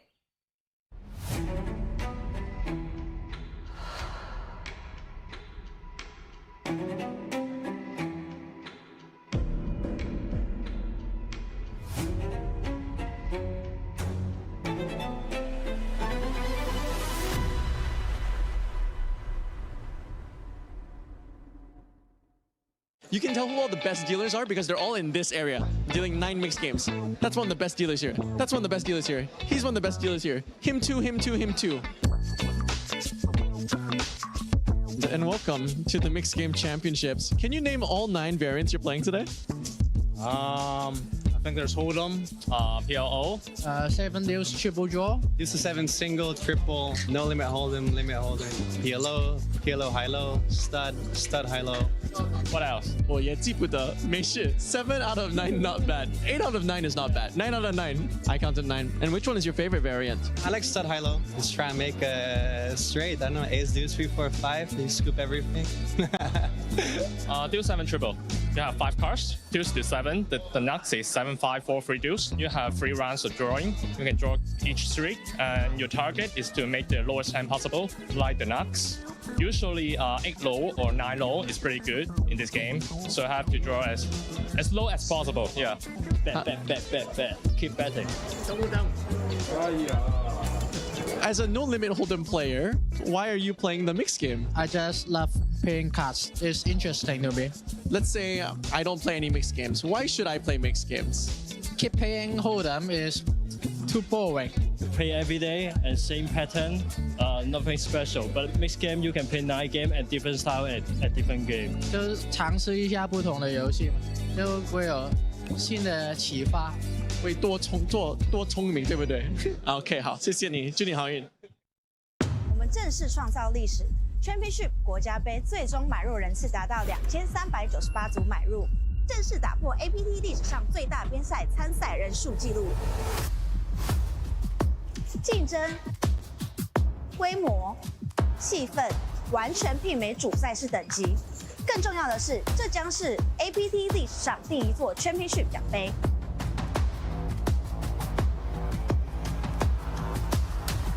现在心情希望可以往前面更多的名次前进越好。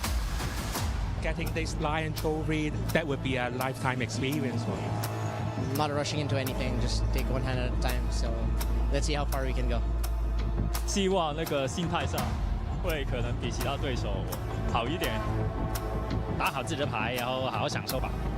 所以就希望这一次，真的就希望这一次，希望这一次。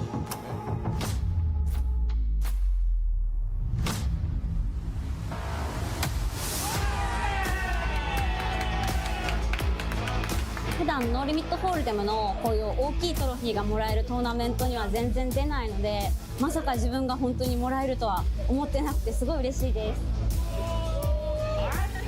この金額帯のトーナメントだと割とこうアマチュアの人がこう固まってるイメージだったんですけども、普通に顔見たことあるようなプロの人とかも出ていて、本当に人気のトーナメントで注目されているものなんだなっていうのを参加しながらそう身に染みて感じました。もう本当にただラッキーで流れが良かったと思います。感謝です。ありがとうございます。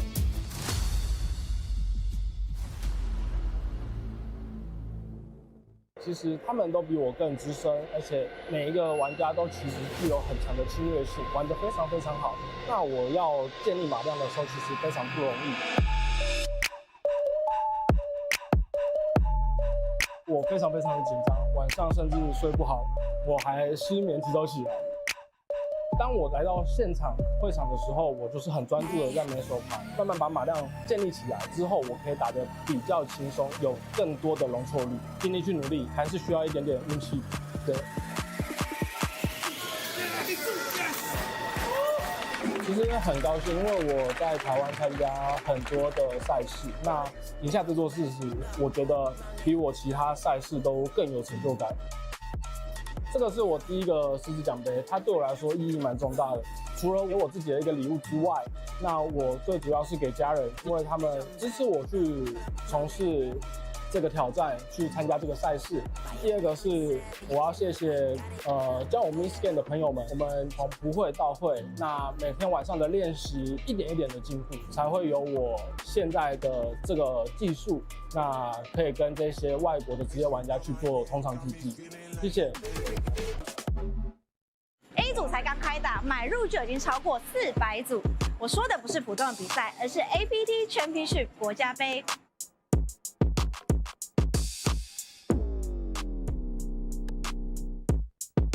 艾蒂娜，为什么来打这个 National Cup？ 因为买入的金额非常的亲民，而且报名人数真的很多，我觉得奖池会是一个非常诱人的。那你知道这个 National Cup 保底奖池有多少吗？1200万台币。Correct answer。哎，你还记得2年前的国家杯吗？我们的新馆第一场第一个 Final Table 第一个冠军就是我。哇！对，751人第一个，所以国家杯我是一定要打，而且我是从头打到底。Nice。那你觉得我们这次的新场馆怎么样？第一次来这个场地非常大，然后第一次来有点迷路。但是很壮观。So far, I've only played a couple hours, but super professional to me. The dealers are very good. The setup looks very nice to me. I'm really excited to be here. 蛮大的，可是就有点冷，需要带外套过来。你知道我们楼上有卖周边商品吗？对，我刚刚有看到。很适合，很适合。对自己有什么样的期许？对自己的期许就是不要爱抓诈糊，然后不要扣太多，该盖牌就盖牌。对，加油！谢谢你。这是整个系列赛的第1场比赛，不过你别担心，我们还有4个 Day One Flight， 在11月14号和11月15号。现在不上桌就只能看着别人拿冠军了，所以赶快来玩吧！这不是扑克，あれは PLO チャンピオンシップだよ。エキサフォールデムじゃないの？扑克是2张牌，不是4张牌。ルビー何言ってるか全然わかんないよ。瑞讲完全听不懂你在说什么。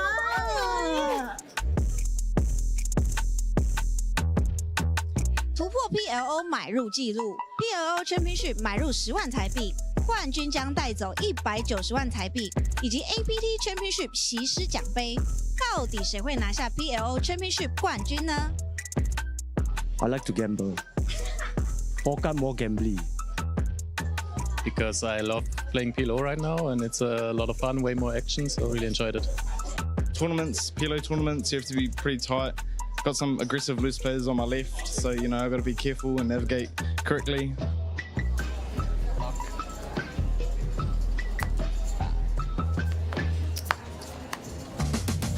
I feel good, overwhelmed. Like right now, even still like my brain cannot process like what's going on. I felt when I was dealt the big pot hand, even before that hand, when I saw the flop, I had the feeling that it will come lah. I will hit lah because I was running really good for this event. Like all the cards go my way. PLO basically is a 4-card game. It creates more action for players. Like me, I like to have a more gambling element in my game for players like me. So I think PLO is really good. Blessed to be here, like God chosen me. Malaysia boleh! I got fired and I decided to go all in on poker. Hi, my name's Daniel. I'm from Vegas. I got fired and then I decided to go all in on poker and take all my savings and go to Vegas for the World Series. What made you decide on this extreme decision? I mean, I've always been preparing for it. And then once I got fired, I had to decide what to do. And I always had, I guess, the confidence that I could make it. So I just took a shot. First, I started down like 30K, maybe like 30% of my net worth. But yeah, it was exciting. That forced me to grind. And then I binked a tournament in the series. What made you decide to come to APT all the way from Vegas? Oh, well, I've been in Asia for these 2 months, just traveling around for poker and vlogging about it at my channel at Delay Poker. Excellent. Well, good to see you again, and thanks for the interview.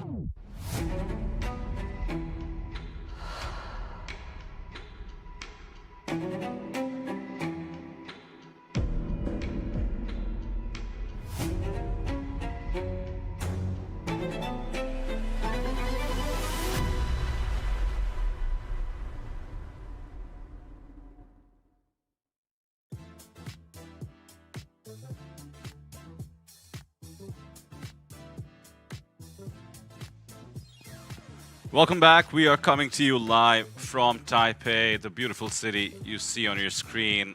And we are past the first break here at the APT Championship Main Event. 8 hopefuls eyeing the top prize of 1.2 million. Thanks so much for joining us as Henry Kilbane and I in the booth. See what happens in the next frame, or in this case, it's just the next level, 90-minute levels. We have an outright chip leader in the form of Nishant Sharma from India, but everybody else has a hefty stack. A ton of action in the previous level, about 22 hands or so. We did see that ace-9 suited from Matas find the 4-bet, get jammed by the ace-queen off. So it just goes to show the mindset these players are bringing in. Henry, what are your thoughts from what we just witnessed? Well, it wasn't a full frame, right? It was 66 minutes left on the clock from last night, and I don't want to harp on too much about potential butterfly effect, but the fact that Papazian is still in the tournament after getting it in, you know, pretty cooked with that ace-jack against queens, managed to go runner flush, that could really change things now, because we just saw he came in with the 3-bet against Matas. Matas clicked it with the 4-bet, and credit to Papazian for finding the 5-bet jam, got that through. So now Sharma has, you know, a pretty aggressive, I say pretty aggressive, probably the most aggressive player and one of the most decorated players on his left with a healthy stack of around 3.8 million. So I'm curious to see how that one plays out. Obviously, GG's to Martin Finger out in 9th in a pretty brutal fashion. Ace-King running into aces for 23 bigs, just like an unavoidable spot. Everyone guaranteed 6 figures, 123,000 locked up. And with the average stack being as deep as it is, I think we're going to be here a while, my man. Well, I'm happier for it, considering the quality and entertainment in the form of poker that we have been witnessing. That is our room buzzing with many events, including the 15K high roller. Almost 200 entries in that. They're playing for over 400K up top. All the notables and, in some cases, the Hall of Famers we were pointing out throughout the coverage across the main event. Before that, the Superstar. That's the 50,000 buy-in. Before that's a super high roller. Now taking one last spin with the 15,000 buy-in. As we head back to the 40K, 80K level, perhaps the only blind increment that's going to pinch, even with stacks being about 30 bigs at the minimum before we left for the break. So now, down by about 25%, that's Matas. So his stack is 22 bigs or so. Yeah, that's actually a great point. It's one of the biggest blind level increases of the final table. Average stack's gone from 71 bigs down to 52, so everyone feeling the pinch. Perhaps not this man, though. From +1. It does mean that stacks may go flying in. What was that all about? Just sunglasses on, hat on, fold. Sharma officially crossing the 10 million chip territory. Has exactly 2 times second in chips, Dominic Nietzsche, the most decorated player at this table.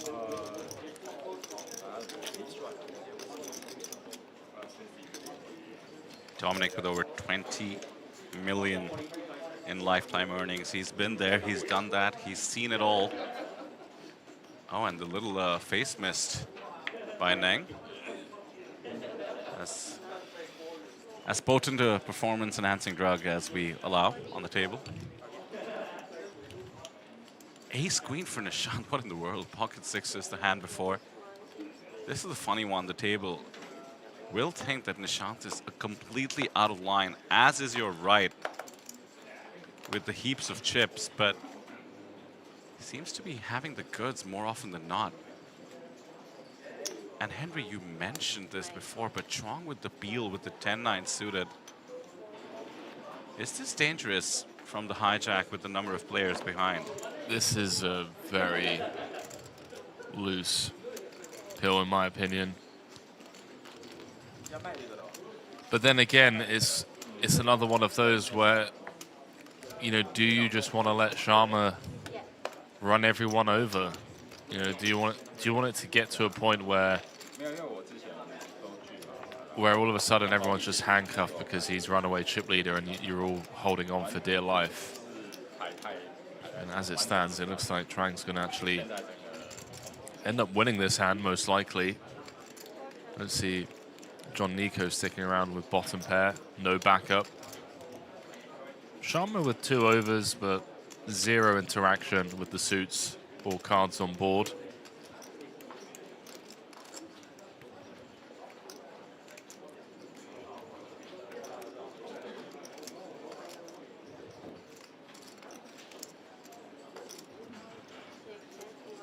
Doesn't stop him from firing out a C-bet. Third pot.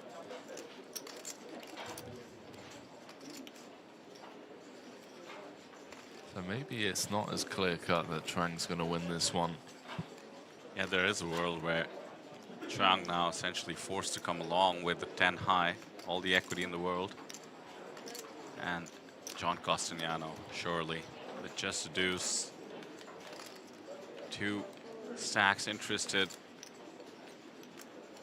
He'll let them battle it out, and 52% equity, but the 9 will give much needed comfort to Hao. Yeah, it's a very dynamic turn. Jack 10 gets there. Pocket 9s now turn top set. Let's not forget about hands like 7s and 8s already part of Chang's range.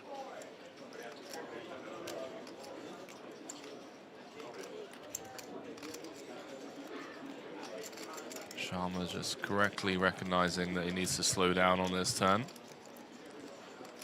For Hao, I mean, are we thrilled about betting in position, opening the door for Sharma to ship it in on us? I don't know. I don't think so. I like the opportunity to just play defense here. Check back. Allows us to absorb aggression on the river.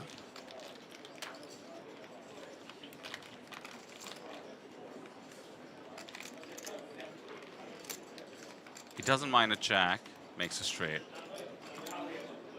So only needs to dodge the queens, kings, and aces.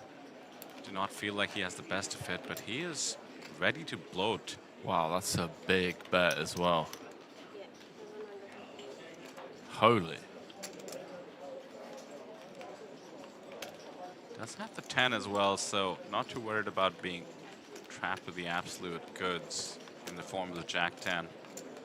He's gone Geo. Like, he's bet 75% turn to set up 75% river jam. I like the idea that with Nishant's range being the widest on the table, there's a much bigger likelihood of 7s, 8s, small pairs being in the under-the-gun spot. So he just decides to extract on the turn in case he gets something favorable, or a brick perhaps with top pair. Felt very comfortable navigating any Fifth Street situations. Good insight into his mindset perhaps. Let's keep it coming. Let's keep the chips flying. What a final table it's been thus far. And frankly, what a couple of days it's been. Every feature table had something wild to offer, whether it was in terms of play style or simply the coolers. Even catching up on some of the streams and seeing the excellent content being put out after the fact. No shortage of big hands and big situations.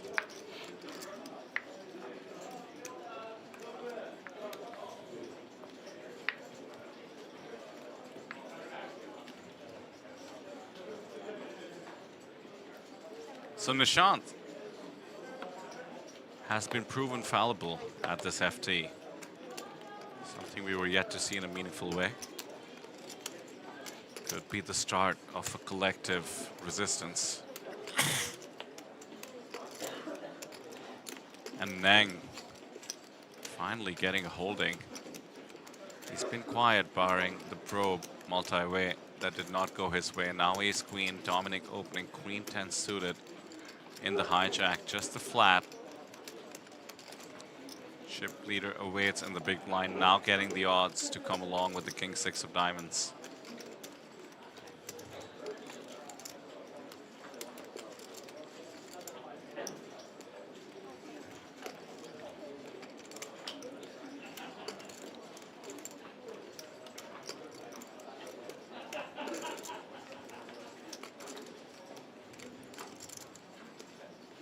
See some people asking about the natural 8 free roll. Leave it with me. Message the relevant people.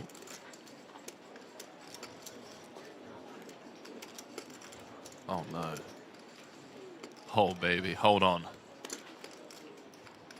Sharma with the king 6 of diamonds.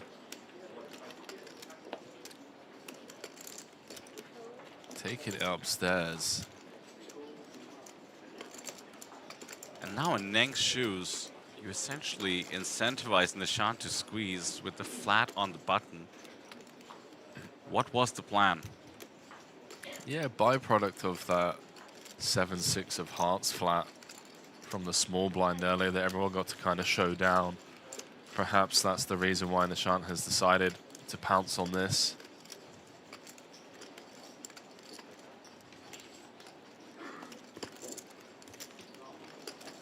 That was one of the most confusing things I've ever seen. He took off one time bank from the top of his stack and put in a time bank.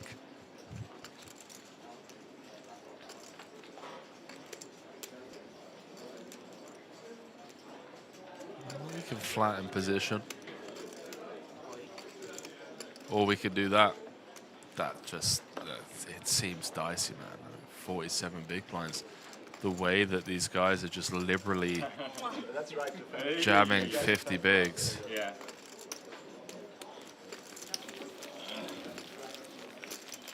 Just seems absurd to me. Same hand I whacked you yesterday. You didn't. Yeah, take a look at his chip standing. Third in chips, letting it rip. Nishant essentially using the king blocker to make that bluff there. Which is to say the balance is going to be pocket kings. Unafraid, but that's what it takes to try and slow down the chip leader. I had a feeling it was coming too for this one. Right. What can we do this? Yep. There you go, Henry. Credit where it's due. Had a feeling it was coming, so sort of did what Matas did with the pocket queens. Set up a squeeze, and that came over the top.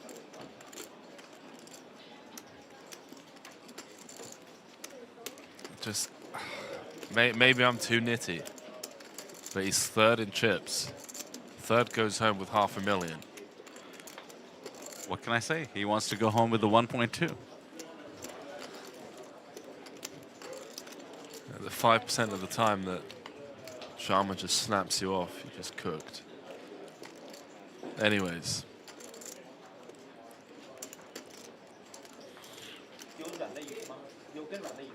Nishant seems tempted again, but note the dents in his stack so far. He had crossed 10 million, now down to 8.8. Will peel the Jack-9 suited. One of the few on the table who can afford to do that. Against the button open, very strong hand for John on the button. And it comes Jack-9 queen action, flop, bottom two. Be the open ender with the pair.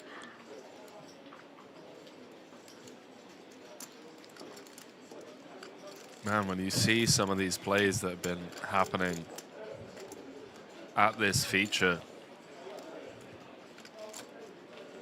you know, if I'm just taking note. I think I'm probably just gonna be playing super tight for the next couple of levels.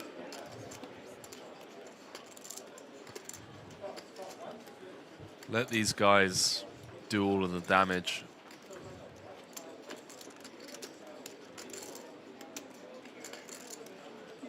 Sharma with the lead. Nika going nowhere with the open ender. It's such a bad turn card for Nishant. It's two pair counterfeited. It's now losing to Jack-10 even.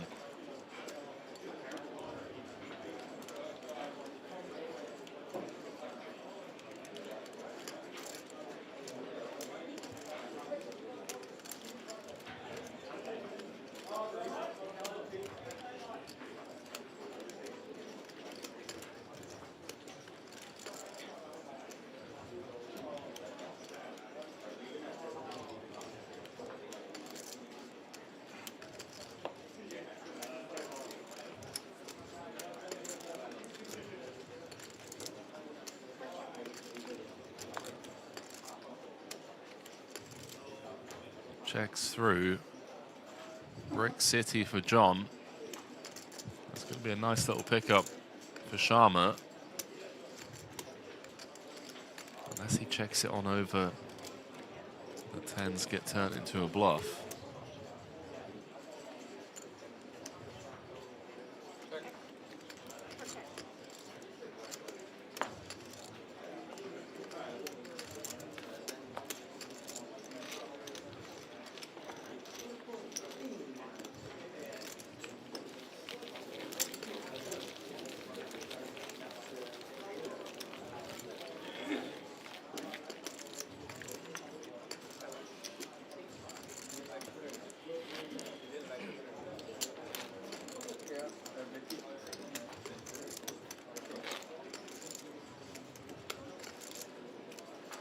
doing a bit of Googling.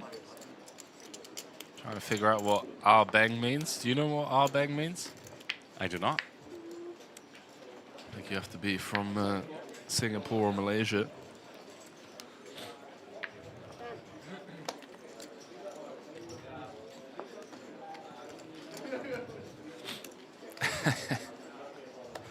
Spent quite a lot of time in Malaysia. A lot of Malaysian friends. I've never heard that one before.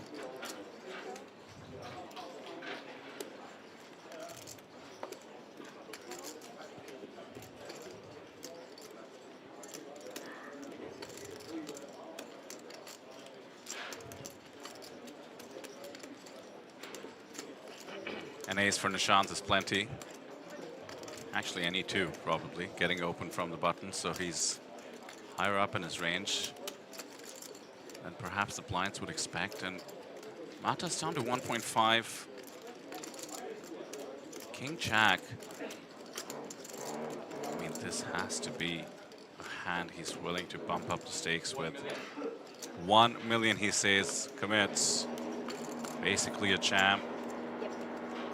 Nishant, not exactly top of range, so can just let this go, but people fighting back.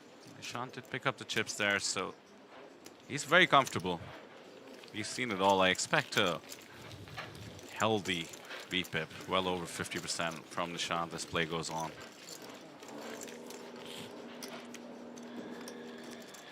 Biddle, we got nearly 1,300 viewers.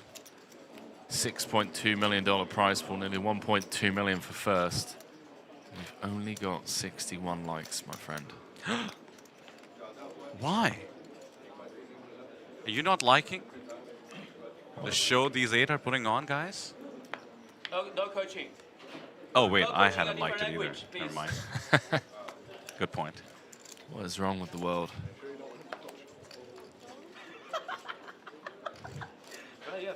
A massive shout out to all 1,300 of you. Thanks for keeping us company.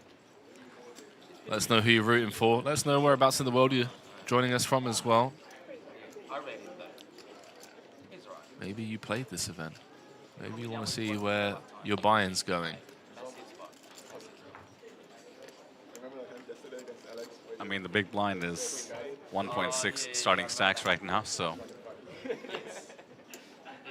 plenty of souls being put up every time you post. Thanks to those who liked the stream already. If you haven't hit subscribe, now's the time. 5 events next year, all of them will be broadcast just like this one, leading once again up to the APT Championship. Announced before we began day 1 here of the series with the 5 million guarantee.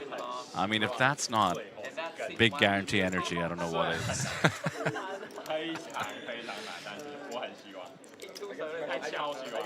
Big guarantee energy. Hey, somehow I find Marta's harder to play against compared to you. Or you just watched off. You should pay more attention. Do you reckon?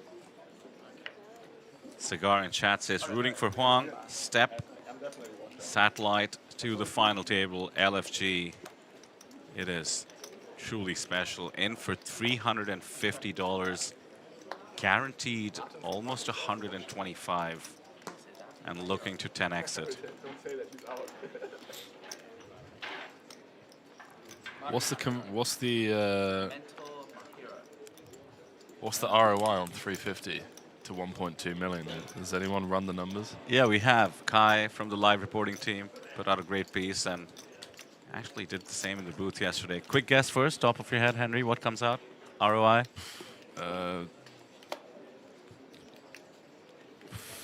Shit, 4,000%? Hey, pretty good. Yeah? Pretty good. Like, rounded up pretty much, yeah. 35, 3,300. Man, sorry, quick math. Not my, that was very much, putting me on the spot. Damn, Henry. Any guesses on the horse races today, or? No, but if you ask my granddad, he's yeah. He's like, back in the day, he just used to nail the Grand National all the time, according to my mum. He would send my mum and her brothers down to the local bookies with a couple of quid, £5. But yeah, I'll put £5 on this horse. It's like he was so solid. And they came back with a nice lunch. Yeah, look at me now. It's like, Mum, you can't, can't have any qualms about me being a poker player and in her mind gambling when Granddad used to send you down the shop when you were 8 years old to bet on the horses. Horse often a term used in poker for somebody in your stable or somebody you have a piece for. I'm guessing many swaps on this table. But I do suspect a rail will slowly build as we do see the 8 does give the open ender now to Matas, gut shot to Dominic. Seeing a lot of the Indian pros come in and chat for Nishant. Seeing Sonny go, let's go John C, John Costagnano. Filipino support building, 1,300 of you. Tell your friends and family, something special is occurring today. Biggest freeze out in this part of the world in a decade. 6 million in the prize pool, 1.2 up top. Opportunity for Dom to try and steal this away here after turn went check, check. Did defend from the big blind. He's going to have all the straights, all the flushes. Let's find the bet, and I just don't see how Matas can put on the cape here. It's a tough ask.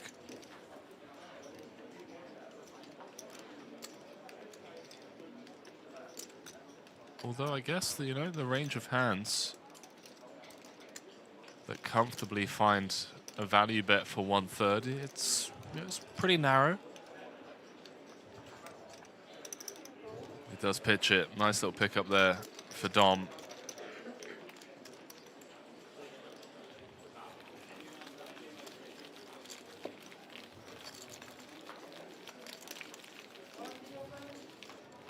TJ saying watching from Edmonton, Alberta, Canada. Just the other side of the world. Got Joseph in the chat room for Neng from Brisbane. Good day, mate.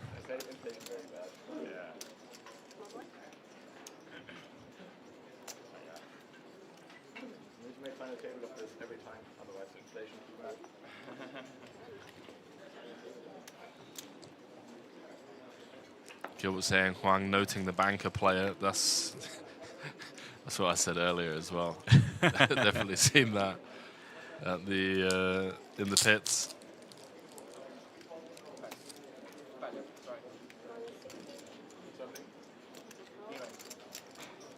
Yeah, we are live. We are very live. On a 30-minute delay to obviously protect the integrity of the game. That's Aditya Wadwani in the chat. By the way, Henry, APT commentator in the past, says let's go Nishant, unbiased. Of course, but the Indian rail coming in.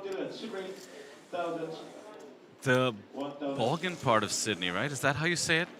Bogan or Bogan? I just learned that word. I kind of love it. I learned the phrase cashed up Bogan from one of these YouTube shorts. WK in chat, let me know how to say it right. Wait, what does it mean? A cashed up bogan is... you cashed a bogan? Cashed up. A cashed up bogan. Or maybe it's cashed out, and it's basically the Aussie way of saying nouveau riche and hating on the new money kind of people. It's like saying a hick with money. Okay. But the way the Aussies say it, much more fun. So in the UK, like a chav. Yeah, I guess.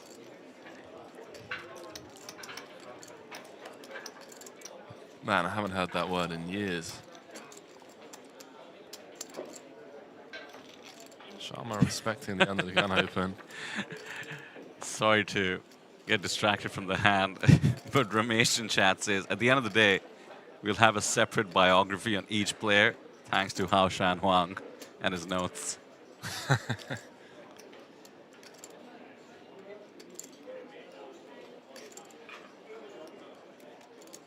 Nishant perhaps unfairly getting hit by the deck along with his chip stack. This is dangerous. And once again, a stab by Nang on the ace-high board. Less questionable this time. Ace 3-6 rainbow. Nishant with a lock, 89%, barring some runners.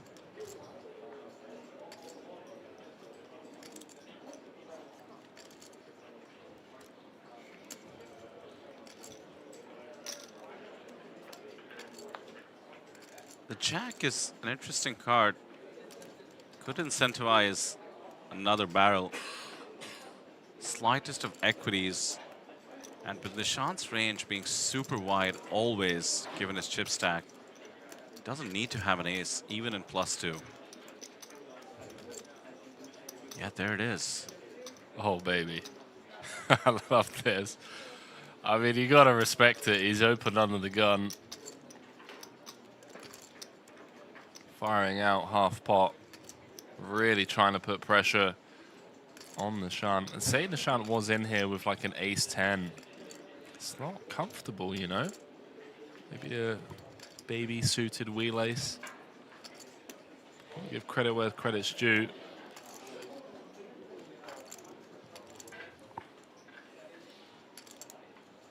He knows he has a lock on the rainbow board. Nothing for him to do but keep extending the rope. 4 outs are live. Doesn't get there though. And surely now we see the shutdown.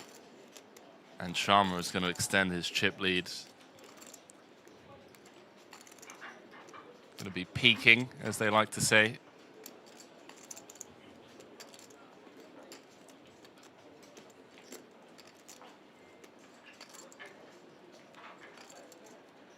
He's using a time bank. Think about a board like this that Nishant calls flop and calls turn with. Maybe an ace with a kicker weaker than a jack every once in a while. But all the sets, all the ace jacks, as it turns out, he's reaching for the third barrel, Henry. It's mistimed given the holding that Nishant has, but I think mistimed given the board as well. A bit of frustration setting in for Neng Zhao, forcing the issue at the worst time possible. And it's been snapped, and another showdown that the table will be looking at keenly. The triple barrel on the ace-high board from King-Queen. Oh my goodness. 11 million cross for Nishant, courtesy of that hand. Neng Zhao down to about 35 bigs. New dynamic on the table. Is that trophy going back home to India? Certainly looks like it as things stand. Sharma way out in front. More than 2 times what second in chips has. And I keep alluding to the fact that I'm expecting people to respect the ICM. You know, everyone's guaranteed 123,000. Second prize of what, 730,000. Top Yep. prize of 1.18. And the difference between 8th in chips and 3rd in chips right now is a double up. It's 24 big blinds. We're talking a difference of nearly 350,000 in payouts between 3rd and 8th. And yet we're seeing people just like 4-bet rip 50 big blinds with ace queen O. It's almost time to start thinking about the table and the stacks in the form of average big blind, barring Nishant. 140 bigs in his stack. So about a 40 or so big blind average. 21 big blind stack is the shortest. Still plenty of poker left to play. You and I have seen it all in the booth. Nishant, not the kinds to start counting the chickens, but will be just amping up the aggression, I expect. He has been getting hit by the deck also, mind you. Has he? the flop full house, the Okay, ace jack. fair, yeah. Fair. But it's not like it's been pre-flop coolers. He's had to maneuver the boards. Ace jack, he just gets to click call, obviously. No, what an incredible spot for him. Now, yeah, just receiving some updates from our wonderful partners over on Natural 8. That free roll, where if you guess the correct winner, you'll be automatically registered into that $388 free roll tomorrow on Natural 8. It's been moved over to our Twitch channel, only because we don't want to run the risk of our YouTube channel being banned. So head on over to Twitch and get involved, and best of luck as well. Was it over the time limit? I'm pretty sure that was over the time limit. Yours time limit was over. Strong with the 3-bet with the 8s. And the fellow Taiwanese wakes up with ace jack. Saw him put it to good use with the double up in the very first orbit. I think an easy fold, all things considered, in this spot.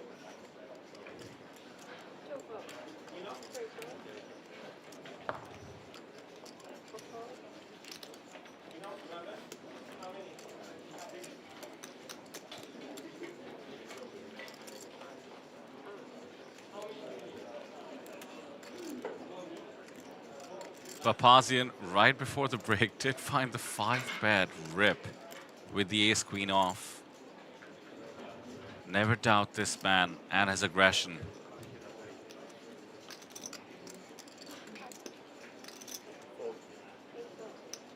Announces the pitch. His aggression is also measured depending on the opponent and the situation.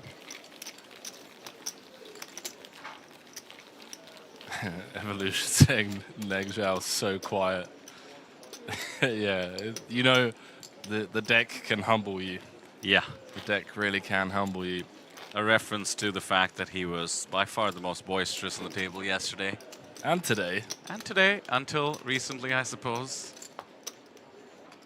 Did see him needle Kunal Patni. I saw that, yeah. For coming over to the table.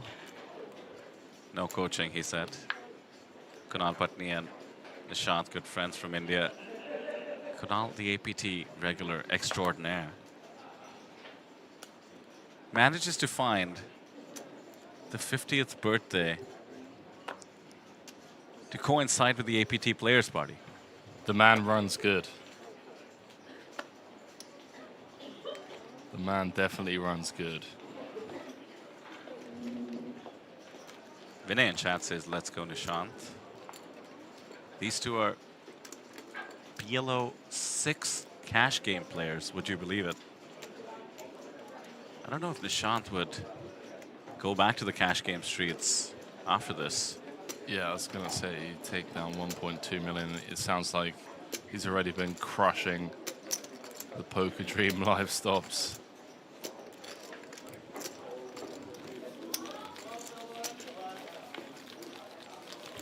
Crucial pickup there for Matas. Hasn't been able to get things going ever since the bad beat. It was Kunal's 55th birthday. I'm so sorry, Kunal.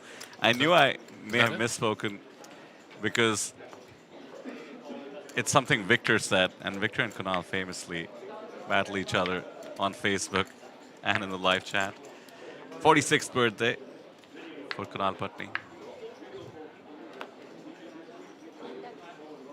Alien saying India bans poker.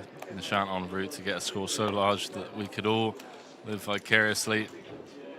Well, hopefully it's enough to, I don't know, flip the ban. Hey, let's go. All you need to do is watch the APT feature tables to understand whether it's a game of skill or luck. Well, wow. As I say that, the ace king appears with the 11 million stack. Matas looking on at what he's about to face. Limp. Nah. Nice balance there with the ace-king. He's going to be doing this so often. Good to have the effective nuts in your range as well. This is getting called at the minimum, I assume. Queen 10 off, very defendable. Matas doesn't really have the ICM being the shortest. Plenty of blinds though. Off to a flop. Broadway cards, and no Broadway cards on the board.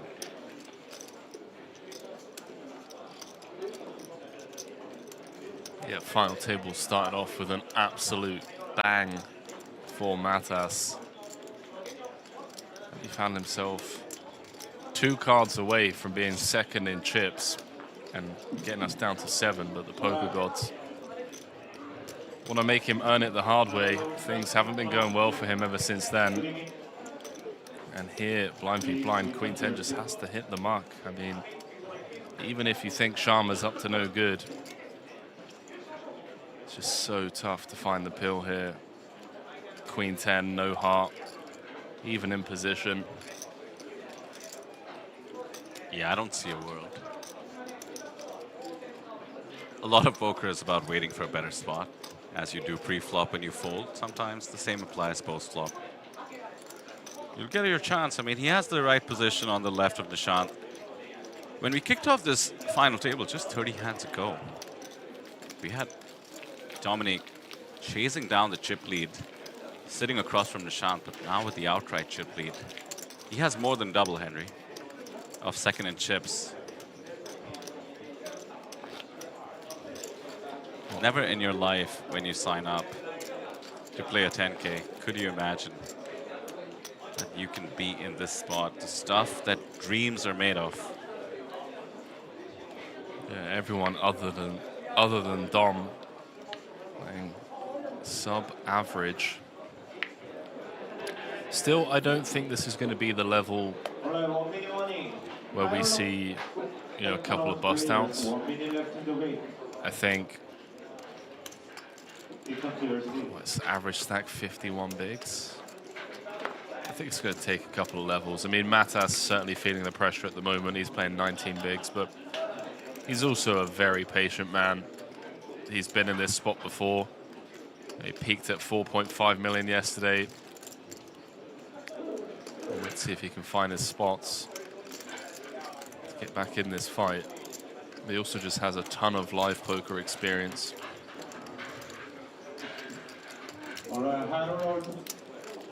Fine. 15,000, 30,000, 30,000 Korean tea. Once again, new blind, 15,000, 30,000, 30,000 Korean tea. Please, from the hill. Take the camera. Take the camera, that was over.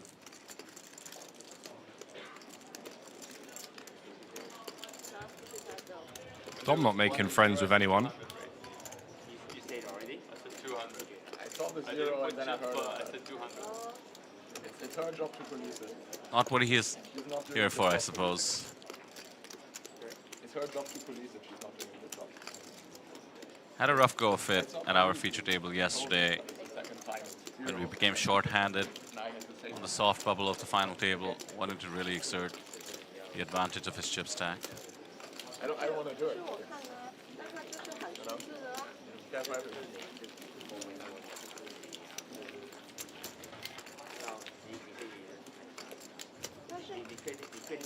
对，他0秒的时候喊出了出黄子。对。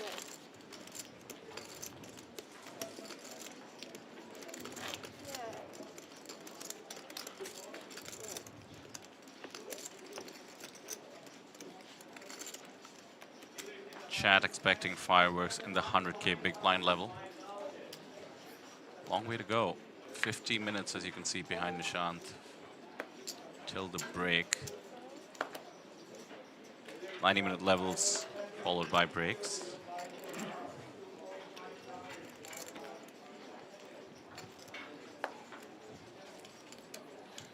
Yeah, Dom just saying that he doesn't want to do it. He's just, you know, pointing out the rules. And I It's a weird one. I agree and I disagree. I agree in the sense that the rules are there for a reason. The clock hits if the clock hits 0, then point it out. Because running out of time banks could prove crucial later on in the tournament.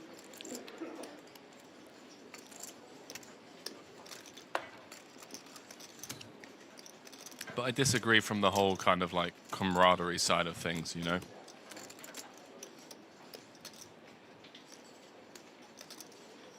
Yeah, notice the different stacks of time banks in front of everyone because they have been carrying over across the tournament. This is a bit of a dusty defend. What do you know? King high board. Yeah. Seen a couple of like really speculative pills from Trang, in my opinion.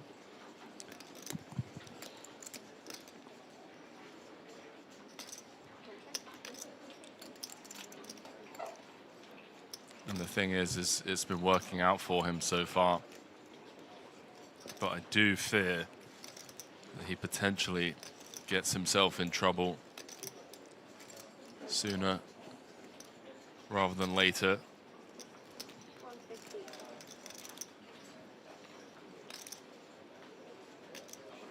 No surprise, Henry, that we are ourselves peaking in terms of number of viewers, and it'll only go up over the course of the day.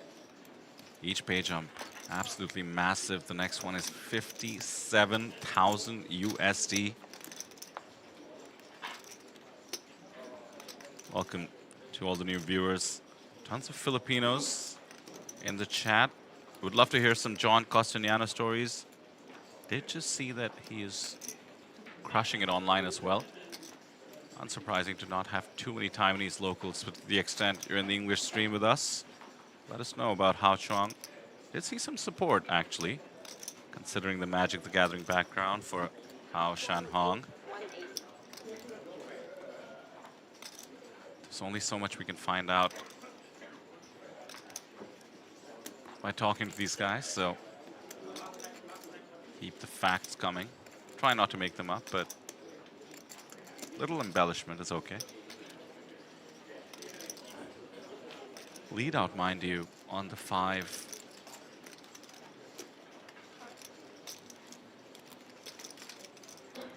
Good bet.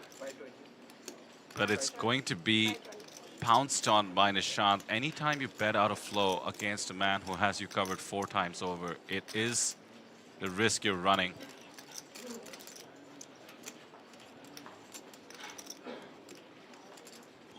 Doing this with the 8 as a kicker for value, a bit sus in my opinion.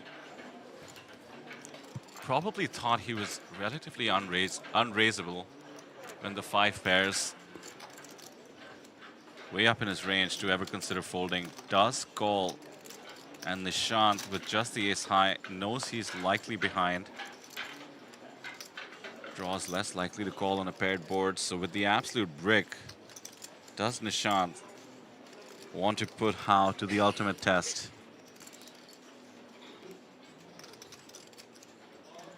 It feels like an impossible ask to find the barrel here.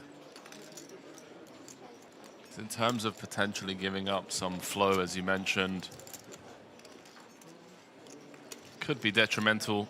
Yeah, I gotta respect the give up. But take note of the King 8 flat. Take note of the lead. The willingness to call.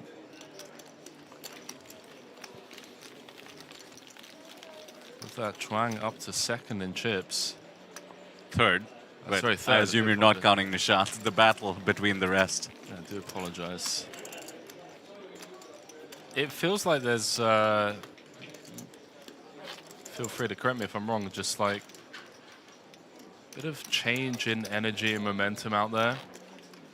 Seen people trying to force it a little bit recently, you know, maybe some desperation.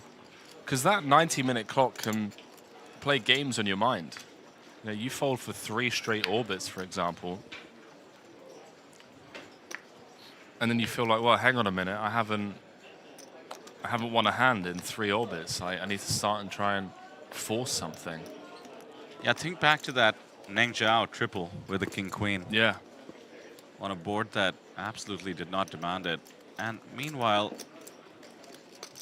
Nishant with the sun run. I mean, you keep saying this, but I can only think of one hand. He had the ace-king where it came ace-king-king. He lost with the ace-jack against, the ace-queen against 10-9. He lost with the ace-10 against king-8. True, true. I just expected him to be opening so wide with all kinds of hands. Instead, he just ends up being relatively top of range.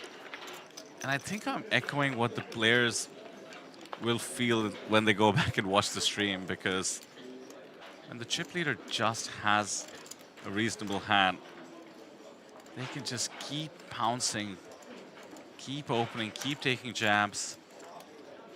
Watch what happens here when the ace-7 has just absolutely bricked it. Not even a heart in sight. Don't forget the equity of Nishant feeling like the poker gods are shining on him when he keeps looking down at the premiums. This man with confidence is extra scary.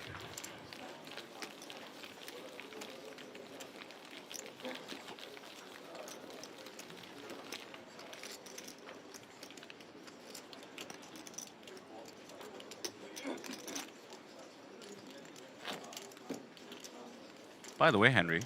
Tell me. I'm thinking back to prop bets in the booth, and what is it you owe me? A sandwich?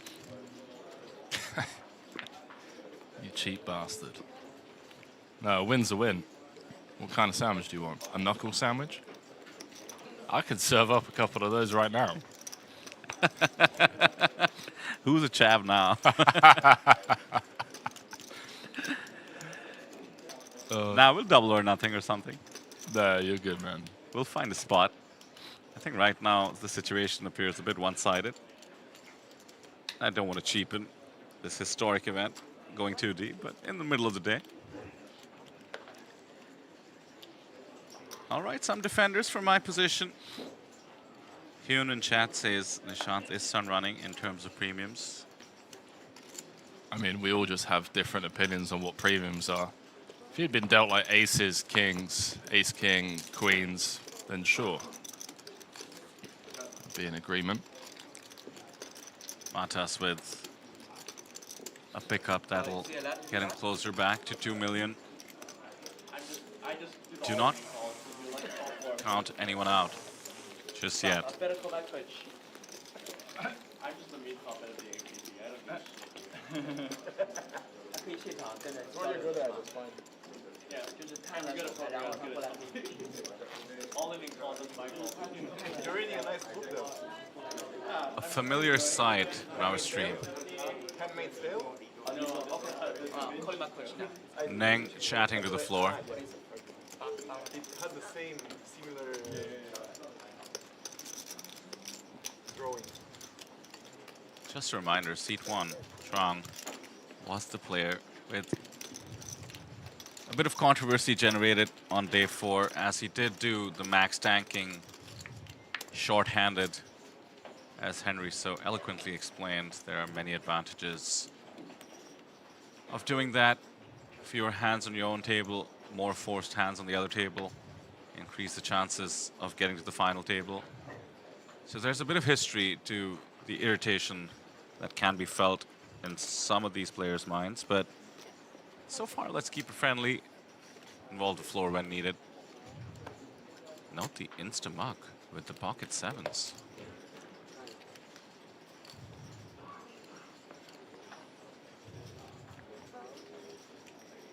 Respecting the ICM. It's something to take note of, like who's finding folds like that and who's not. Been a while since Wang's picked up a hand.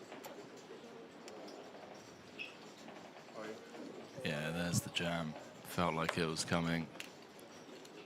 He's going to pick up the blinds and big blind ante along with this additional 200K. You know, the confidence of that jam, I have to comment.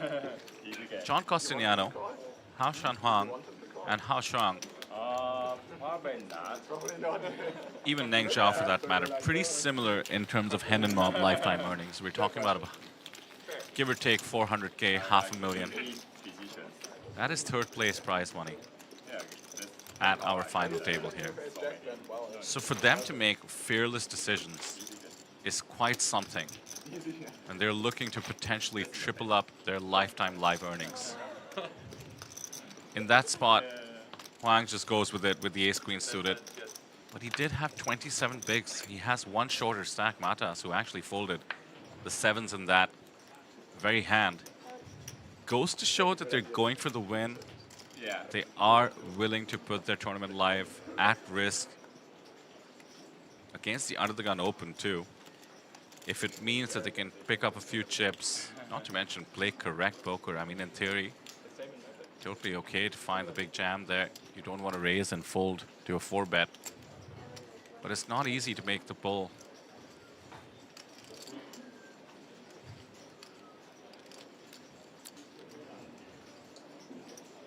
Matas just going to be so tilted when he hears from Alexandru here for a third time. Just like, mate, I had this guy on the absolute ropes. Ace-queen hitting the mark. Man, if Matas hadn't opened, maybe we would have seen a pre-flop collision between those two.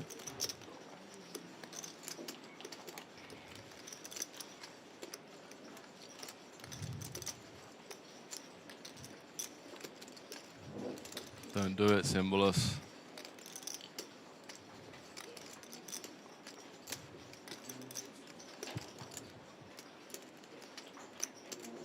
Be getting snapped off, mate.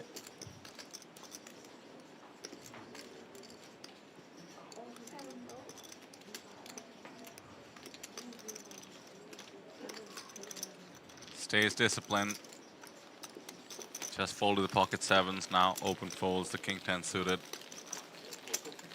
Bottom of the table.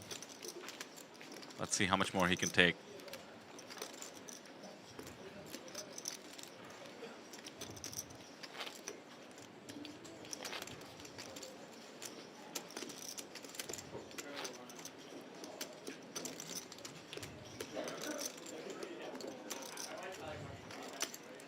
Hui Chen in chat says, thank you for making this live.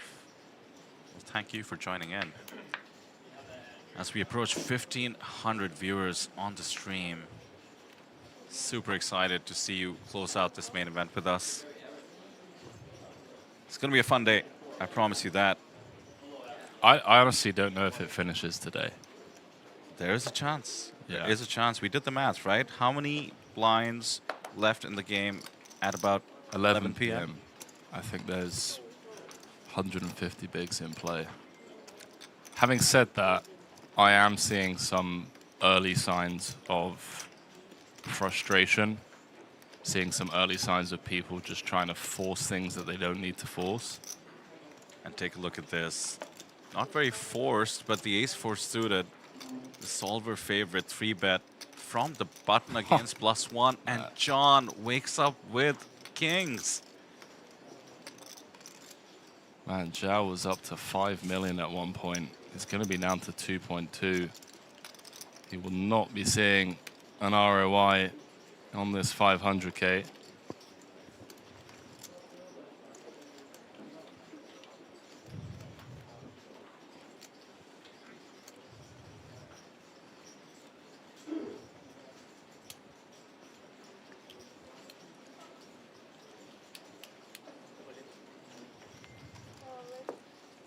There's the jam. John's just going to pick up the dead money out there. He's up to 3.9 million. Zhao's going to save face. Pretend like it's a close spot, but look, there's no harm in 3-bet folding, you know. It's part of the game. It's part of a well-rounded strategy. Sometimes you get caught with your hand in the cookie jar.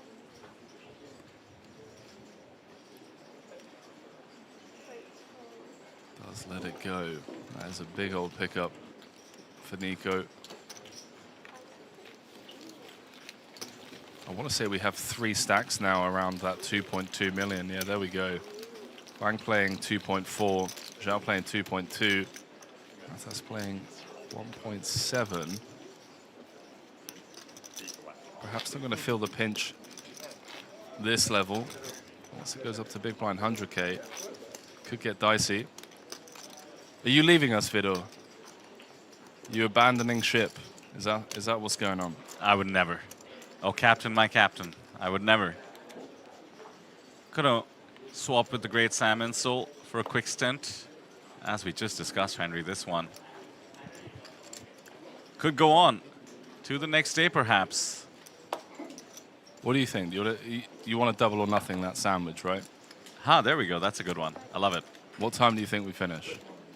Oh, I thought you were going to say whether we finish today, but yeah, I'll say within the planned levels. How's that? You think within the planned levels? Yeah. Okay, booked. I'll take that. Yeah, I love that. You inspired me with your grandfather's story of really looking inwards, feeling out the future. You do whatever you got to do, mate, to give me back my sandwich. Give me back my sandwich. Doesn't have the same ring to it as son. That's with the discipline fold there.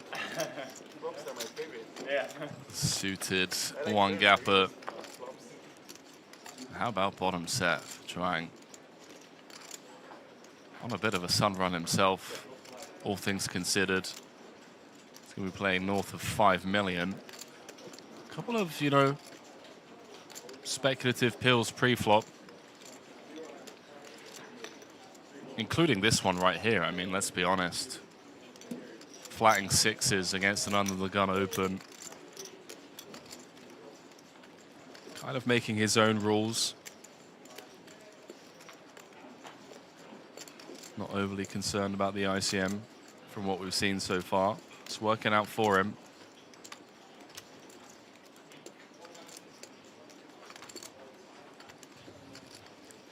This feels like a bit of posturing from Alexandru. Does let it go. Maybe considering some kind of check raise, but the backdoor spades.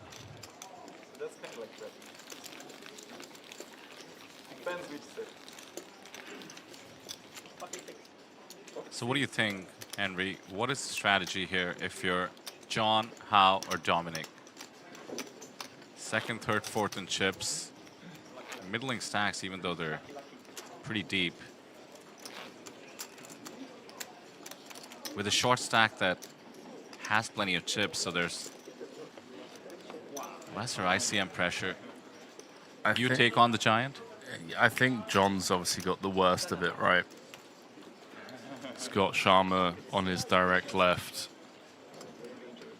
I think in his shoes, I'm leaning more towards just playing some pretty honest poker. He's been pretty honest thus far, Yeah, for that reason. Pocket kings with the jam there. The most recent pickup. Yeah, and those spots are going to be presented to him, you know. So yeah, he's comfortably middle of the pack, 49 big blinds. Given how big the payouts get from here on out. And seeing some of the, you know, the willingness to get engaged with speculative holdings from others as well. Including this man here, Neng. Peaked at around 5 million. He's down to 2 million. Kind of to his own detriment.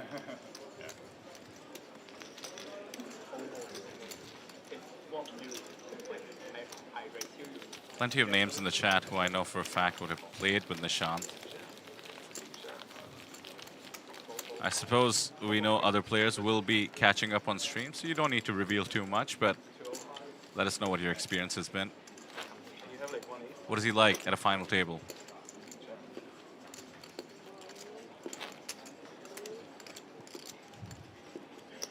And with that, Henry, I'm going to leave you for a sandwich that, for now, I pay for myself, but get ready to pony up 2 of them.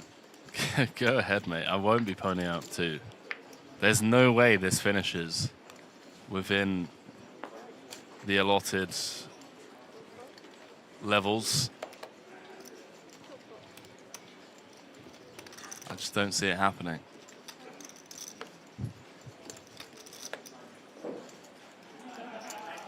John with an open spot.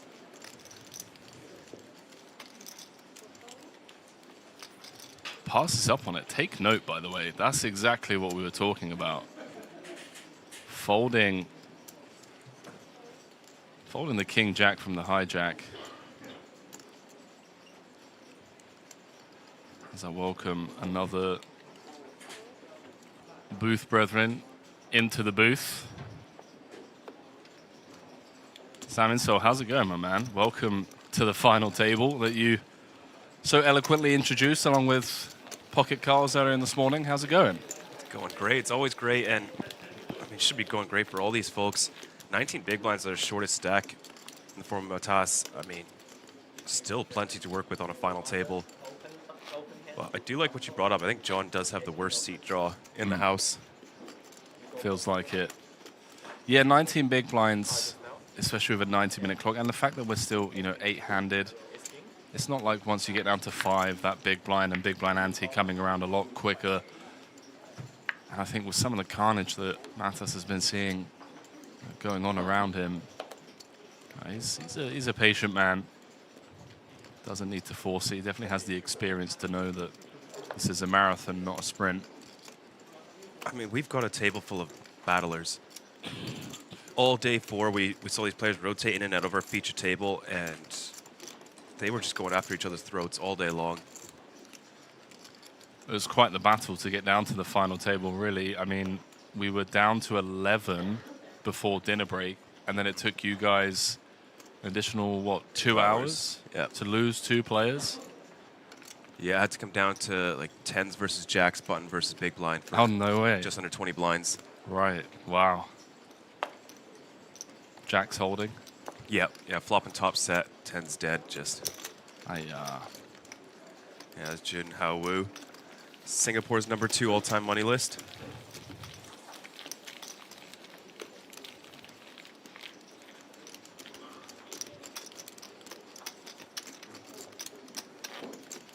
So, tail of the tape. Nishant Sharma came in as chip leader.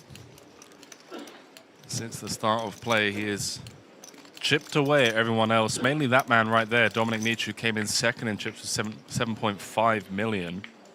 Within the first orbit, he was down to 4.9.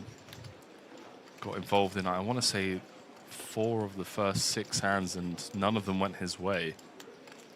Do you think that's mostly card distribution, or is he just getting pushed around by some of these players who are maybe a bit disregarding the ICM pressure? Well, there was a big hand, I think it was hand 3 or 4 actually, against the player to his left. Hao Shan Huang, where it went open under the gun, 3-bet from +1 with the ace-jack-o. Nice. Game like Jack 7-3, I want to say. And Dominic had 10-8 of diamonds, so flopped an inside straight draw, backdoor diamonds. And Hao Shan Huang flopped top pair, top kicker. Check, bet, call, turn a jack, pairing the top pair. And yeah, Huang hit Dominic with the B10 on the turn, and Dominic so took the bait, clicked it back, and then jammed river. So yeah, that was a pretty big pot. That was about 2.9 million or so. And since then, we haven't really seen much from Huang, actually. It's just been chilling, and I don't blame him. I honestly think patience is going to prove really key here. That's beautiful to find the B10. it's such an insane spot to find as well. I mean, SPR was like 0.9 going to the turn. I think a lot of players just probably play it across 2 streets. He was like, nah. I'm going to give Mr. DTO the opportunity to just hang himself. Yeah. Yeah, it worked out great.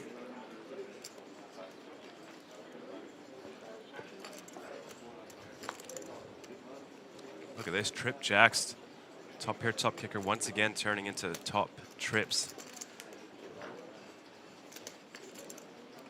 8 might feel a little bit like it has to call now, with the jack being a little bit less likely.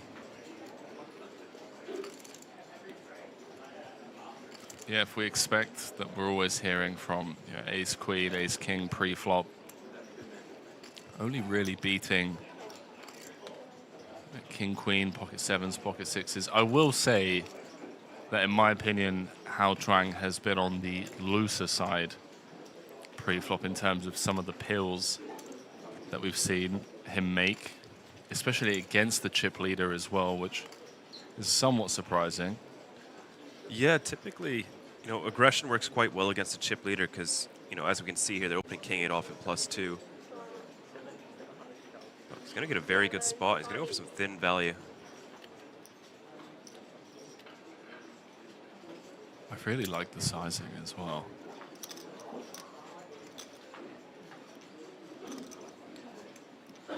This checked all the way down to the river, right? We were busy introducing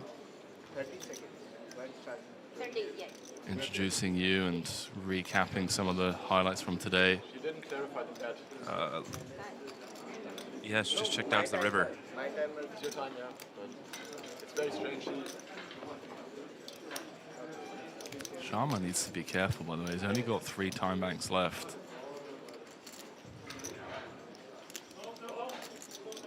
We see some of the other players mountains of time banks higher than their stack of 20s. Sharma does use them.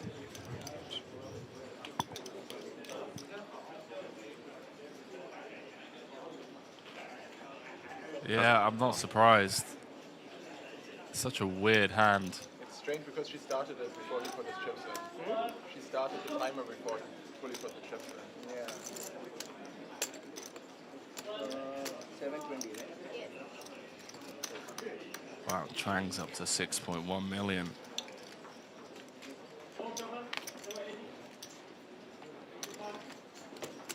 Yeah, like so tough to fold that river. I thought the race was 1.1. Checks all the way down. I think it's pretty intuitive to find just a bluff with some blockers.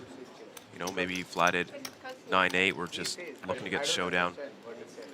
Makes a pretty good bluff on the river, but tough to have value that checks twice. I understood 1.1 million for some reason, the way it was set.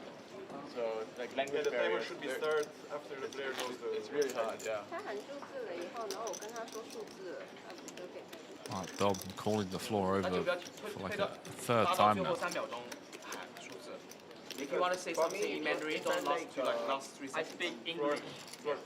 Yeah, the timer should be start after dealer. It's also sizing. It doesn't matter if you speak English or... Exactly. As soon as the dealer should say the sizing and then start the timer. And I started thinking in my mind it was the problem though, Alex, is the language barrier. And I saw it was I couldn't understand if you said 700 It or 1. Even if everyone speaks English, you can say 100 to the dealer and nobody else hears. Yeah, timer starts after the dealer compares the sizing. Yeah. What's the rule? Chips have to go in and then the timer starts? Or not how it works? And then I couldn't hear. I'm here and I couldn't pay attention. I thought it was 1.1. You say in English, but language barrier is difficult, It's hard to understand.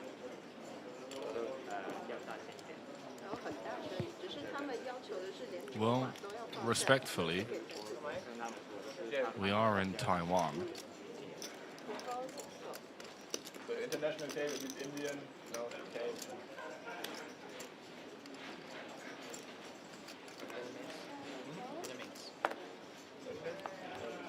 Yeah, I don't understand you regardless of what you're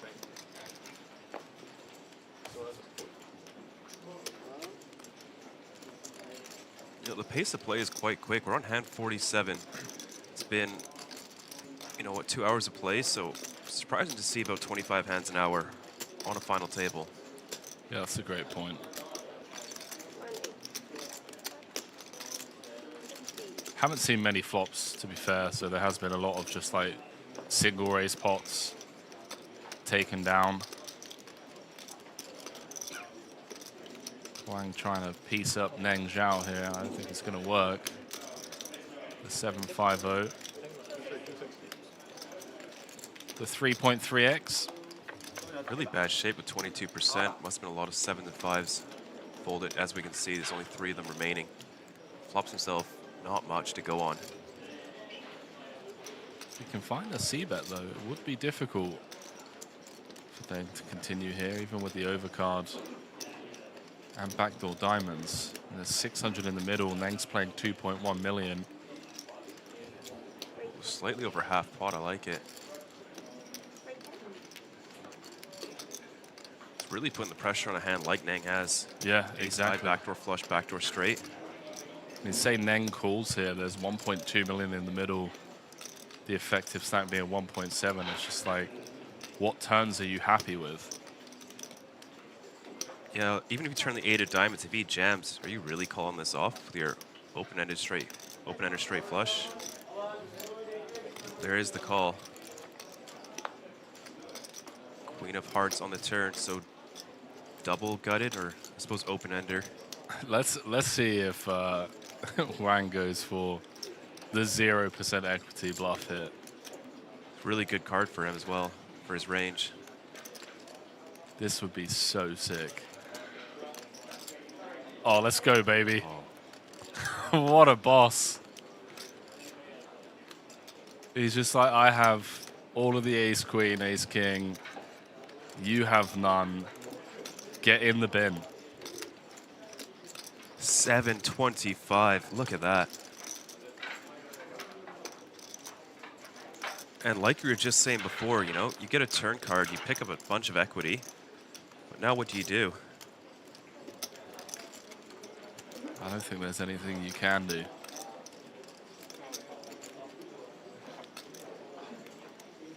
You're pretty close to dead against ace queen, or look at that. Power poker from Huang.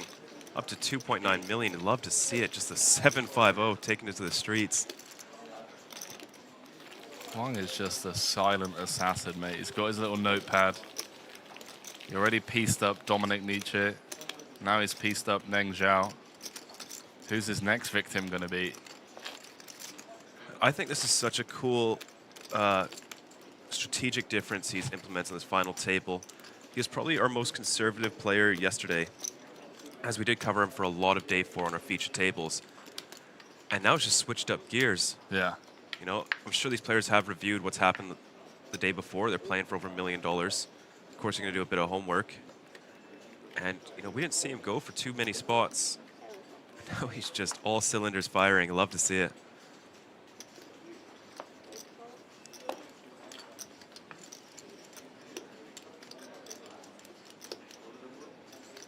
Certainly a dark horse to keep an eye on.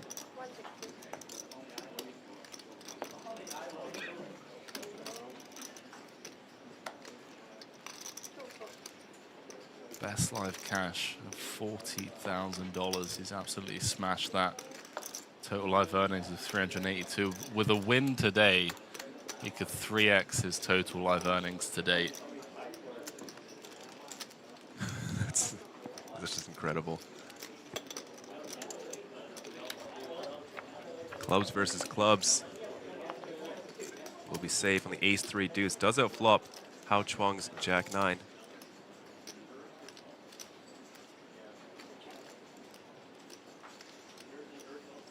I think this is the only ace-high board that features some leads from the big blind. I don't think it's a thing from the final table as a covered stack, though. One big blind, pretty standard in this spot.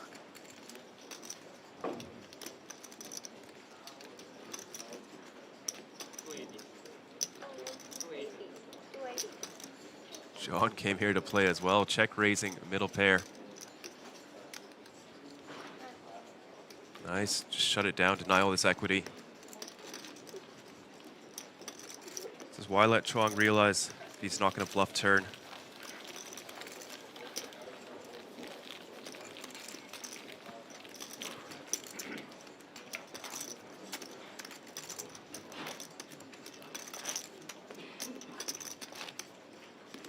Sarah in the chat saying I like this guy. Yeah, I'm a fan. He's been really observant. Seems to be just very dialed in on where people are at. Looks like he only really started playing poker seriously, I want to say in the last year and a half or so. First cash that was ever recorded in the live arena came in May of 2022. It was a $400 mystery bounty event at the MGM in Vegas. He shipped it outright, which is just first event wins, and then I guess he got the bug. Managed to cash the main event this summer. Also had a deep run in the Millie Maker. Came 44th in that. Oof. Sweet. Couple of deep runs during the series, and yet here he is. Biggest spot of his career. Biggest spot of this man's career here. Nishant Sharma in pole position with 1.2 million up top. Potentially a career-defining tournament for him.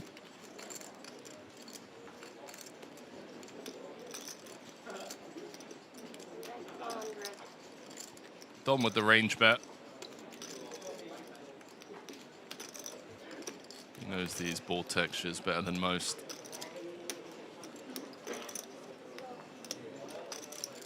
Probably the most studied player at the table. Although there are some very tough contenders in this field. Number 1, number 2 of the Romanian and Lithuanian all-time money list. Nishant, I believe, is 7th in the India all-time money list as well. We did lose Martin Finger, but he was also top 10. Yeah, and Germany's not an easy top 10 country to break into. No, at one point they were the top 5 GPI players, all at once. Wow. What, do you know what year that was? It was just as solvers were coming out. So they were the first to adopt them, probably 2016? Yeah, something like that. That makes a lot of sense. I remember the Fedor run, 2016. Like probably the most legendary run in poker history. Yeah, I have to agree. That was something else. What's John thinking there? Suited on the button. Let's it go. Right, high or low trust tag, blind going up, 20,000, 40,000, 40,000 for you. Once again, right drop for high or low trust tag, 20, 40, 40. So far, blind v blind, we've only seen one other opportunity. Sharma came with the exact same, just north of 3x. He's had the goods both times. After cricket, we have a 15-minute break. Had ace-jack in the previous battle. And pocket eights this time round. Matas not interested. Even in position.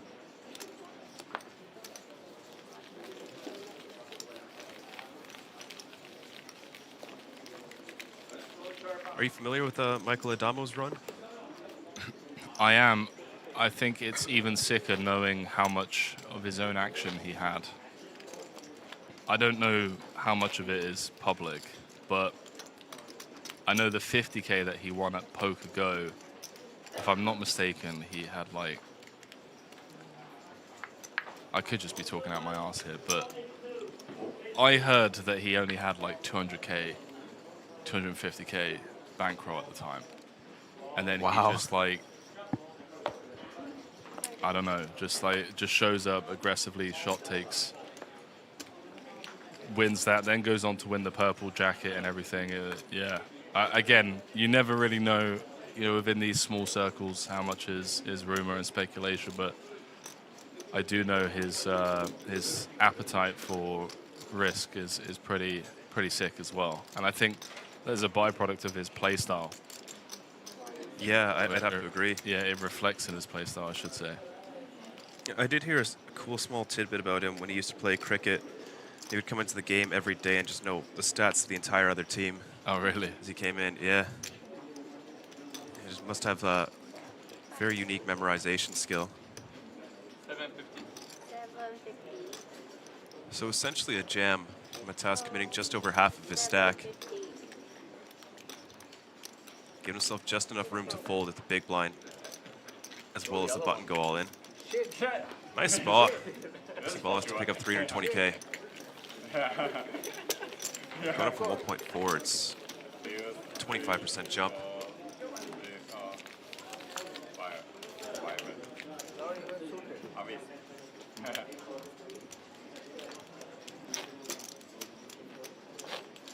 I told you to stop opening shit on my video. One card was it? Don't listen. you got punished, it's okay. Yeah. Mata's here protects me. Because I can.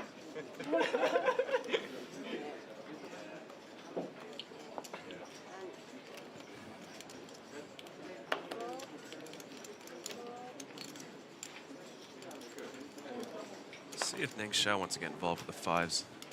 Stack depth.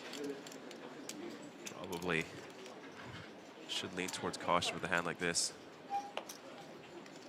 He's gonna let it go. Sean's been picking up hands. Another pocket eights for him in the cutoff.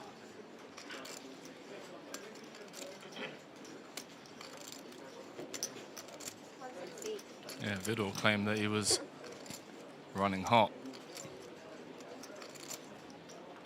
He's definitely had his fair share of opening hands, that's for sure.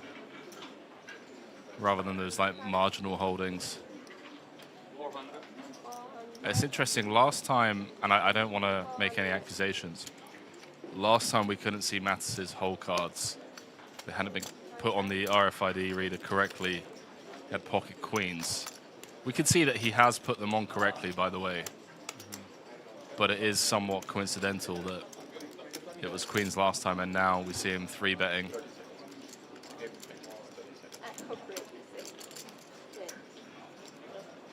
Shan's got a tough decision here. There's the jam. Against the polarized 3-bet.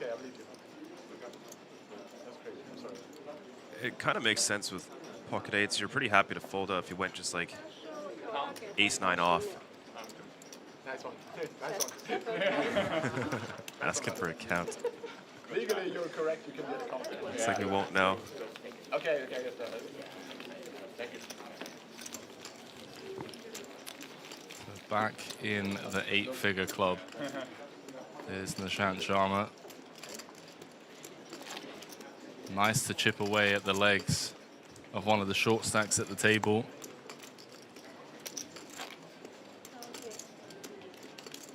Justin saying that it's not queens this time, I guess. Doesn't look like it.